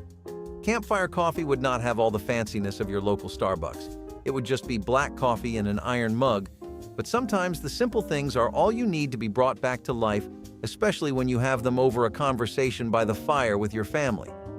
Some people would decide to take a French press with them because it really trapped the flavor of the coffee grounds. Others would be okay with just a pot to boil water and coffee in. What grandpas recommend with great insistence is using extra fine coffee grounds and making it with either a seisoves or over the coals in a fire pit. Must be some serious trial and error behind that recommendation. Molasses toast was the ultimate make-it-work breakfast during the Great Depression. Toast was already a cheap and filling option, but top it off with molasses, and it became a sweet, sticky treat. Molasses, a byproduct of sugar production, was cheaper than sugar and became a pantry staple for families looking to add a little sweetness to their meals. All you had to do was toast a slice of bread, or whatever bread-like product you could find, slather it with butter if you had any, and drizzle it with molasses. And it wasn't just a breakfast option, molasses toast was also versatile enough to be a snack or dessert. The molasses gave you a burst of energy, while the toast filled you up just enough to get through the morning. It might not have been fancy, but it was comforting, affordable, and a quick fix for a sweet tooth when you didn't have much else in the kitchen. Hardtack with jam. What's that, you might be wondering? Hardtack was the notoriously hard, dry biscuit that was used by sailors and soldiers. It had made a surprising comeback during the Great Depression. This shelf-stable cracker, made from flour, water, and salt, could last for months, making it perfect for tough times when fresh bread was a luxury. But eating hardtack on its own was just sad. And let's not forget to mention, hard on your teeth. That's where jam came to the rescue. Adding a smear of jam, or whatever sweet spread you could get your hands on, made the hardtack not only edible, but actually enjoyable. The sweetness of the jam softened the hard biscuit a bit, turning it into a makeshift breakfast that could carry you through the morning. Hardtack with jam wasn't about gourmet flavors. It was about survival, stretching ingredients, and making the most of what you had, whether you soaked it in coffee or milk to soften it up or just a bit down and hope for the best. Hardtack with jam was a Depression-era breakfast that proved you didn't need a lot to make something work. It was basic, yes, but it got the job done and added. Campfire pizzas are a bit of a fancy treat out in the woods, but nonetheless, it would be criminal not to mention the recipe. Who doesn't love a good pizza, especially in the warm and cozy weather we often face while camping? Like all pizzas, you can customize this recipe to your liking or to the ingredients you were able to pack for yourself before your trip. Some might prefer a simple margarita pizza topped with a fresh herb they found in the woods. On the other hand, some might amp the pizza up with pieces of sausages or other meats. What sets campfire pizzas apart from your regular takeaways or homemade pizzas is the cooking method. Instead of baking the pizza, you directly expose it to a campfire heat using whichever utensil you have available. Boy, does this make for one crunchy pizza that just about melts in your mouth. But you have to be careful of not overcooking your bread, or else the pizza would be completely inedible.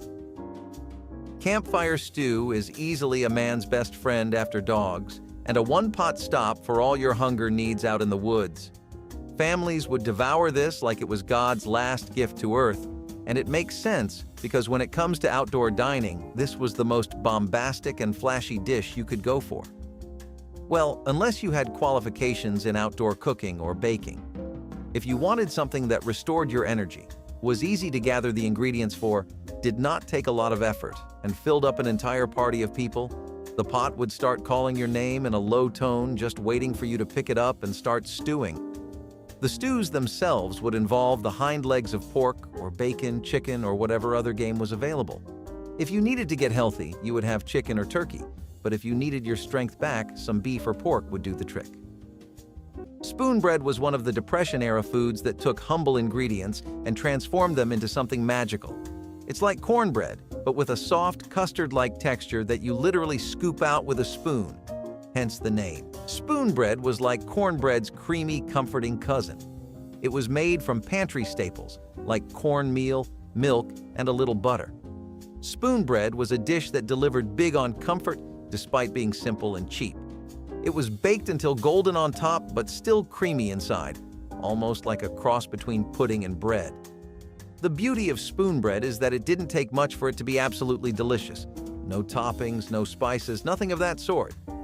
You could enjoy it plain or add a bit of cheese, sugar, or even that leftover bell pepper hiding away in the pantry.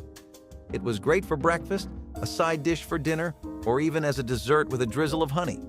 In tough times, spoon bread was the perfect way to make a little cornmeal go a long way. And anyway, any food you can eat with a spoon has a cozy vibe to it, doesn't it? Buckwheat pancakes were the breakfast hit during the Great Depression thanks to their hearty, filling nature. Buckwheat flour was much cheaper and had more nutritional value than regular flour.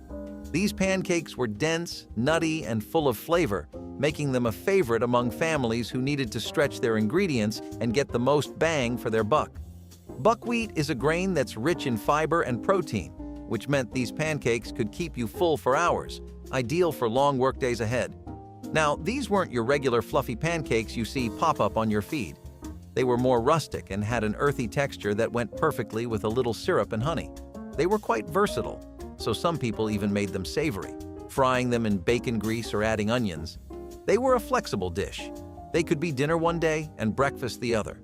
These pancakes were perfect for mornings when you needed something substantial but had few resources. Plus, they were a great way to introduce a little variety into the daily breakfast routine. Now people who had chickens as pets had the luxury of eating hard-boiled eggs for breakfast. Let's be honest, we all love a sunny side-up, but hard-boiled eggs just hit differently. This classic breakfast food got a workout during the Dust Bowl. Eggs were a valuable source of protein and could be stored for a longer time. Eggs, when hard-boiled, had a longer shelf life compared to raw eggs. This made them a practical choice for preservation, as they could be stored and used over time without spoiling quickly. Plus, boiling eggs is easy no matter how challenging the times get. They could be sliced into salads, added to casseroles, or simply enjoyed as a snack. These weren't just a breakfast item. These eggs were also used in dinner meals and were often served with white sauce over rice. If you ask someone to name one dish that describes diets during the Dust Bowl era, bean soup is the first meal that comes to mind. Beans have been man's best friend through some of the tensest times in history. They've been used in different kinds of meals through thick and thin. Bean soup was the classic bean dish of the 30s. Beans were cheap and easy to store, so they were a staple in many pantries. Bean soup could be made with any type of bean, and it was often thickened with cornmeal or bread. The simplicity of bean soup meant that it could be stretched to feed many people, and it provided a good source of protein and fiber. Bean soup might not have been the most exciting dish, but it was a staple of the Dust Bowl diet for a reason. It provided essential nutrition, was easy to make, and offered a bit of comfort and warmth. It was a reliable and nurturing meal that helped families get through some of the toughest times.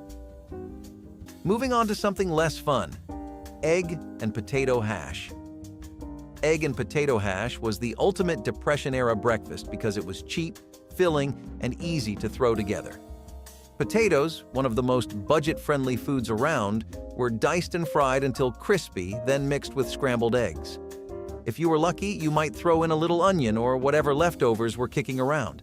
Bits of ham, maybe even a stray vegetable. The beauty of this dish was that you could stretch it as far as you needed.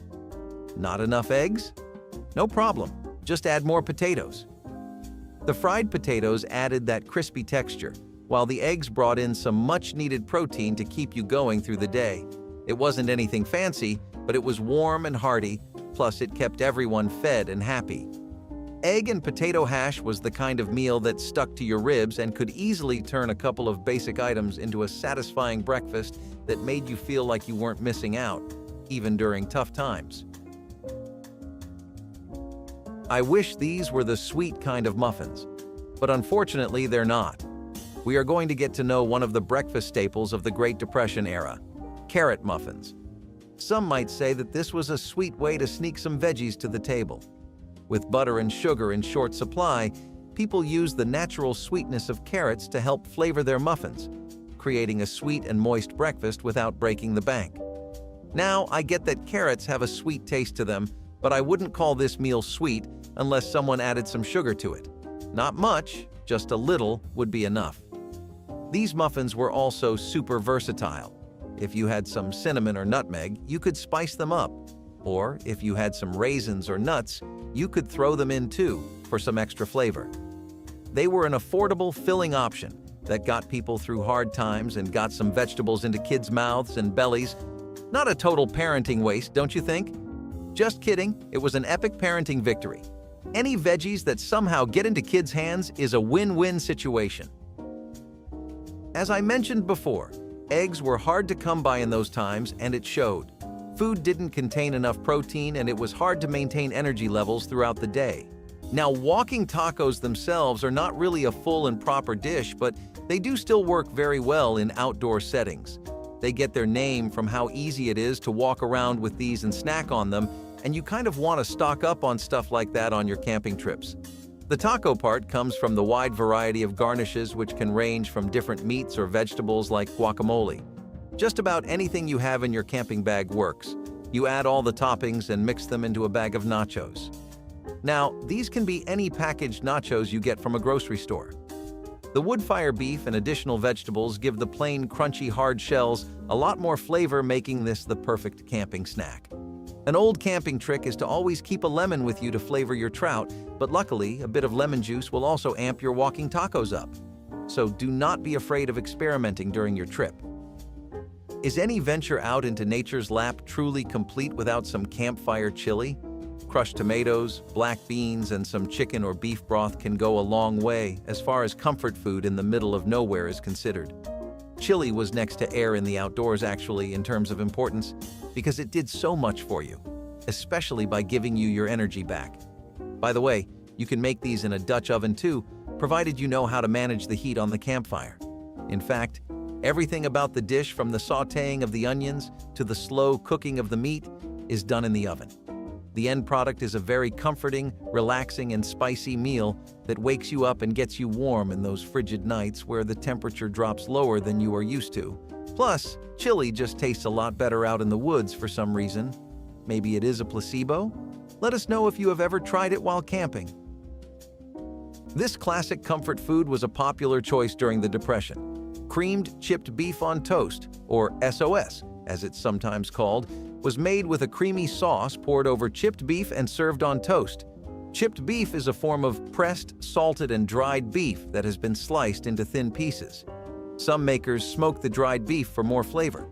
The dish was popular because it was inexpensive and used readily available ingredients. The dried beef could be stored for long periods, and the white sauce was made from basic pantry staples like flour, milk, and butter. You might be thinking this sounds pretty pre-planned, so what if you wanted to really go into the wild survivor style? You would simply toss out the packaged and canned food and rely on the catch of the day. Now that the rivers of America would be filled with all kinds of maritime delicacies as a blessing of nature and God, but do not fish those lakes dry. That is right. Back in the 20th century, fishing was less a hobby and more a basic life skill that people knew. Sure, you always could unwind pretty well next to the lake waiting for something to bite, but you also could save a lot more money and have a pretty healthy and tasty meal at the same time if you brushed up on your fishing. Nothing like some fresh, largemouth black bass, trout, or panfish, along with basic seasonings to truly put you in that camping vibe. Remember those Looney Tunes cartoons where the coyote was always cooking something on a fire in a pot? He was probably whipping up a batch of Dutch oven biscuits. Now you might be thinking what a Dutch oven is because it sounds special, but it actually really is not all that complicated. Ovens like these are just cooking pots with tight lids and thick walls made out of seasoned cast iron, aluminum, or ceramic. What they are, though, is incredibly perfect for camping because you can make just about anything you would need a real oven for with this and some hot coals, and that includes the best campfire biscuits you have ever had. Missing home in your tent because of all the snacks you could munch on? Fear no more, because if you ask your grandpa about this, we bet he will be able to tell you how to get and work one of these, as well as show you some baking skills you did not know he had. One of the most popular breakfasts of the time was Depression Donuts. Forget your regular Krispy Kreme order and start writing this down. Depression Donuts were all about survival since people back then weren't really rolling in dough, pun intended. But with minimal ingredients like flour, water, baking powder, and maybe a spoonful of sugar, these donuts became like a gift sent from above. Since eggs, butter, and milk were often scarce or expensive, people improvised with what they had. For the preparation, you'd mix up the dough and make it into little rings or balls depending on your preference, and fry in oil until golden brown. The results were immaculate. But if you've never fired donuts, don't expect this to be easy peasy, lemon squeezy. You have to be careful because that oil will fool you. You think you're the one in charge, setting the stove temperatures and being all fancy. But once that oil is hot, there's no telling if you are frying or burning those donuts. So be careful, because donuts are no joke. The ore of choice for campfire utensils seems to be cast iron, and pancakes on the griddle were no different. Actually, we think that the fact that they were different from modern-day utensils added to the rich flavors they were known for, especially when there would be fresh fruit like strawberries or bananas to top your pancakes off with, giving you an even better reason to keep an eye out and explore. If you feel like by this point you are starting to feel like you have had your fair share of butter, then try out some maple syrup instead. It works just as great as a dip with buttermilk pancakes or just regular fluffy, airy goodness. This meal was particularly popular in the South besides just the Midwest, and over there they managed to make it far creamier than its Amish counterpart. So this next one is a bit of a doozy, and it involves bacon and eggs in a bag. People would cut the bacon in half and place it within the bag, but first, they would need to spray cooking spray all over the bag to ensure it acts as a proper container. Cannot have your precious bacon tasting like sour, damp paper now? You just crack the eggs on top of the bacon, fold the top of the bag, and then cook it. Some salt, black pepper, and garlic would turn the bacon into a delicacy rather than the breakfast you were used to waking up to. The next step would involve cracking some eggs on the bacon. Then, to seal the deal, you just fold the bag and use a tripod or a stick to cook it over the fire. Pretty convenient, right? It is a neat new take on the classic bacon and eggs, and it tastes better this way according to regular campers. Now, I know eggless waffles might sound like an oxymoron, but during the Great Depression, you had to get creative. The secret? People started using a mix of flour, baking powder, and any liquid that was available, milk if you were living on a higher leg, and water if you were not. This created a batter that cooked up into crispy waffles. The texture wasn't quite as fluffy as regular waffles, but they were still delicious and could be topped with syrup, butter, or even some homemade jam if you had it. Eggless waffles became a symbol of resourcefulness and showed that you didn't need fancy ingredients to make something tasty. These waffles were the perfect balance of crunchy and chewy, proving that breakfast could still feel special, even when the cupboards were practically bare. Milk and cracker soup. That sounds, weird, to say the least. Milk and cracker soup was a simple, no-frills breakfast born out of necessity. When fresh bread was scarce and cereal was too expensive, people turned to whatever they had in the pantry, often crackers or stale bread, and made them work.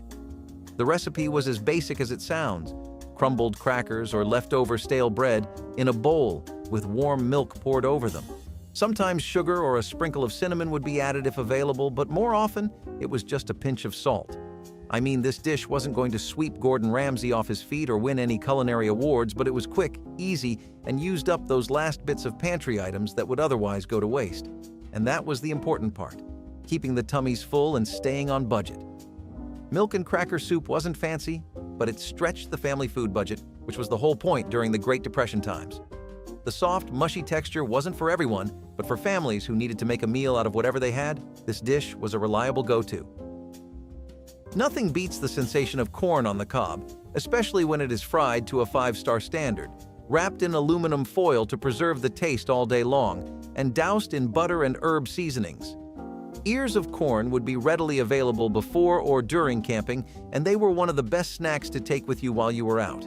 They take a while to eat, fill you up, and feel great to munch on.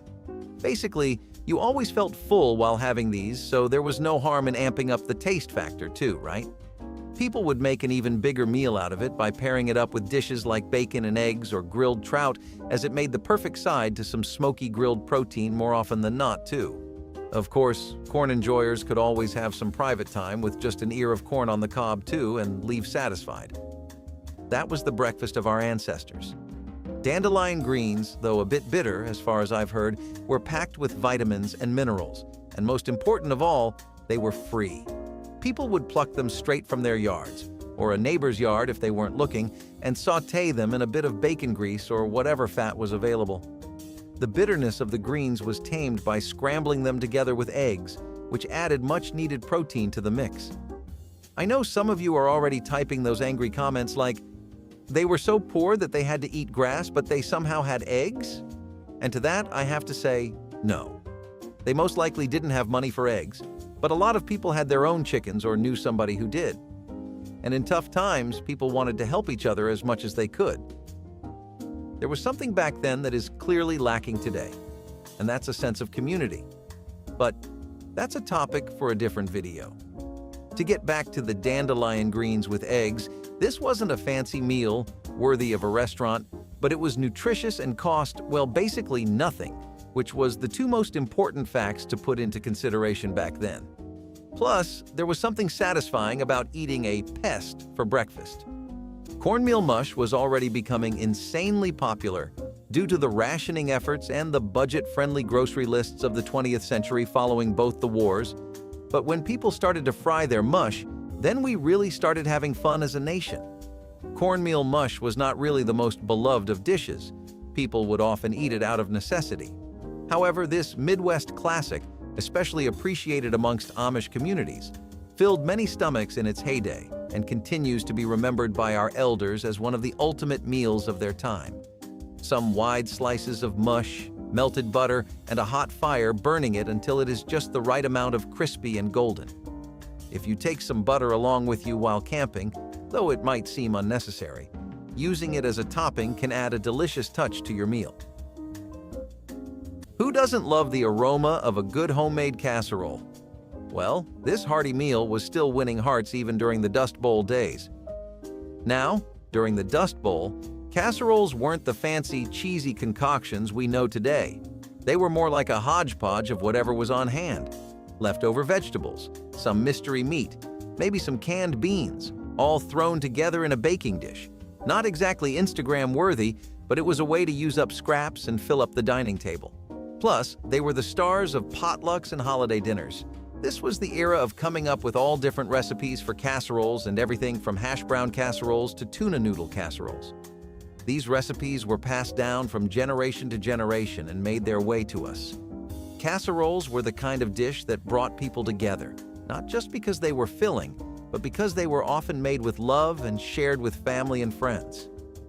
They were a reminder that even in the hardest of times, people found ways to come together and enjoy a meal. Since the theme of this list seems to be food that makes the fire feel warmer, the air feel fresher, and the night so much better, it would be wrong to not mention campfire potatoes. These are not so different from your usual baked potatoes, but adding hot coals and leaving them buried in there with the coals for around 30 to 60 minutes. You had to keep some foil on hand though, because cooling them took a while, and preserving them was another matter entirely. Be a massive waste to spend an hour waiting only for your potatoes to catch dirt or something else that the wilderness is prone to. Some people had a habit of poking the potatoes with forks to add some air and make them more tender. And we will definitely be trying that at the next campfire. How about you? What's not to love about a 3-ingredient delicious sauce? White sauce was the comforting meal you look forward to coming home to every night. It was a break from the bland foods of the dirty 30s, and the best part? It required just 3 common ingredients that were already staples in everyone's kitchen: flour, butter, and milk. This sauce is like an easy-breezy addition of the bechamel sauce, which is one of the mother sauces of French cuisine. This sauce is made from a white roux and milk, seasoned with ground nutmeg. Since we didn't have fancy ingredients on hand, the simple ones did the job. This sauce was used to top pasta, vegetables, casseroles, and even lasagnas. If you were lucky enough to have a bit of cheese in your pantry, it could be turned into a cheesy sauce. If you had some herbs, it could be seasoned to add extra flavor. And let's be honest, in tough times, a little creamy sauce can make everything taste just a bit better. Did these recipes bring a taste of history to your home? Let us know your favorite in the comments. Give it a like and hit subscribe to stay connected new.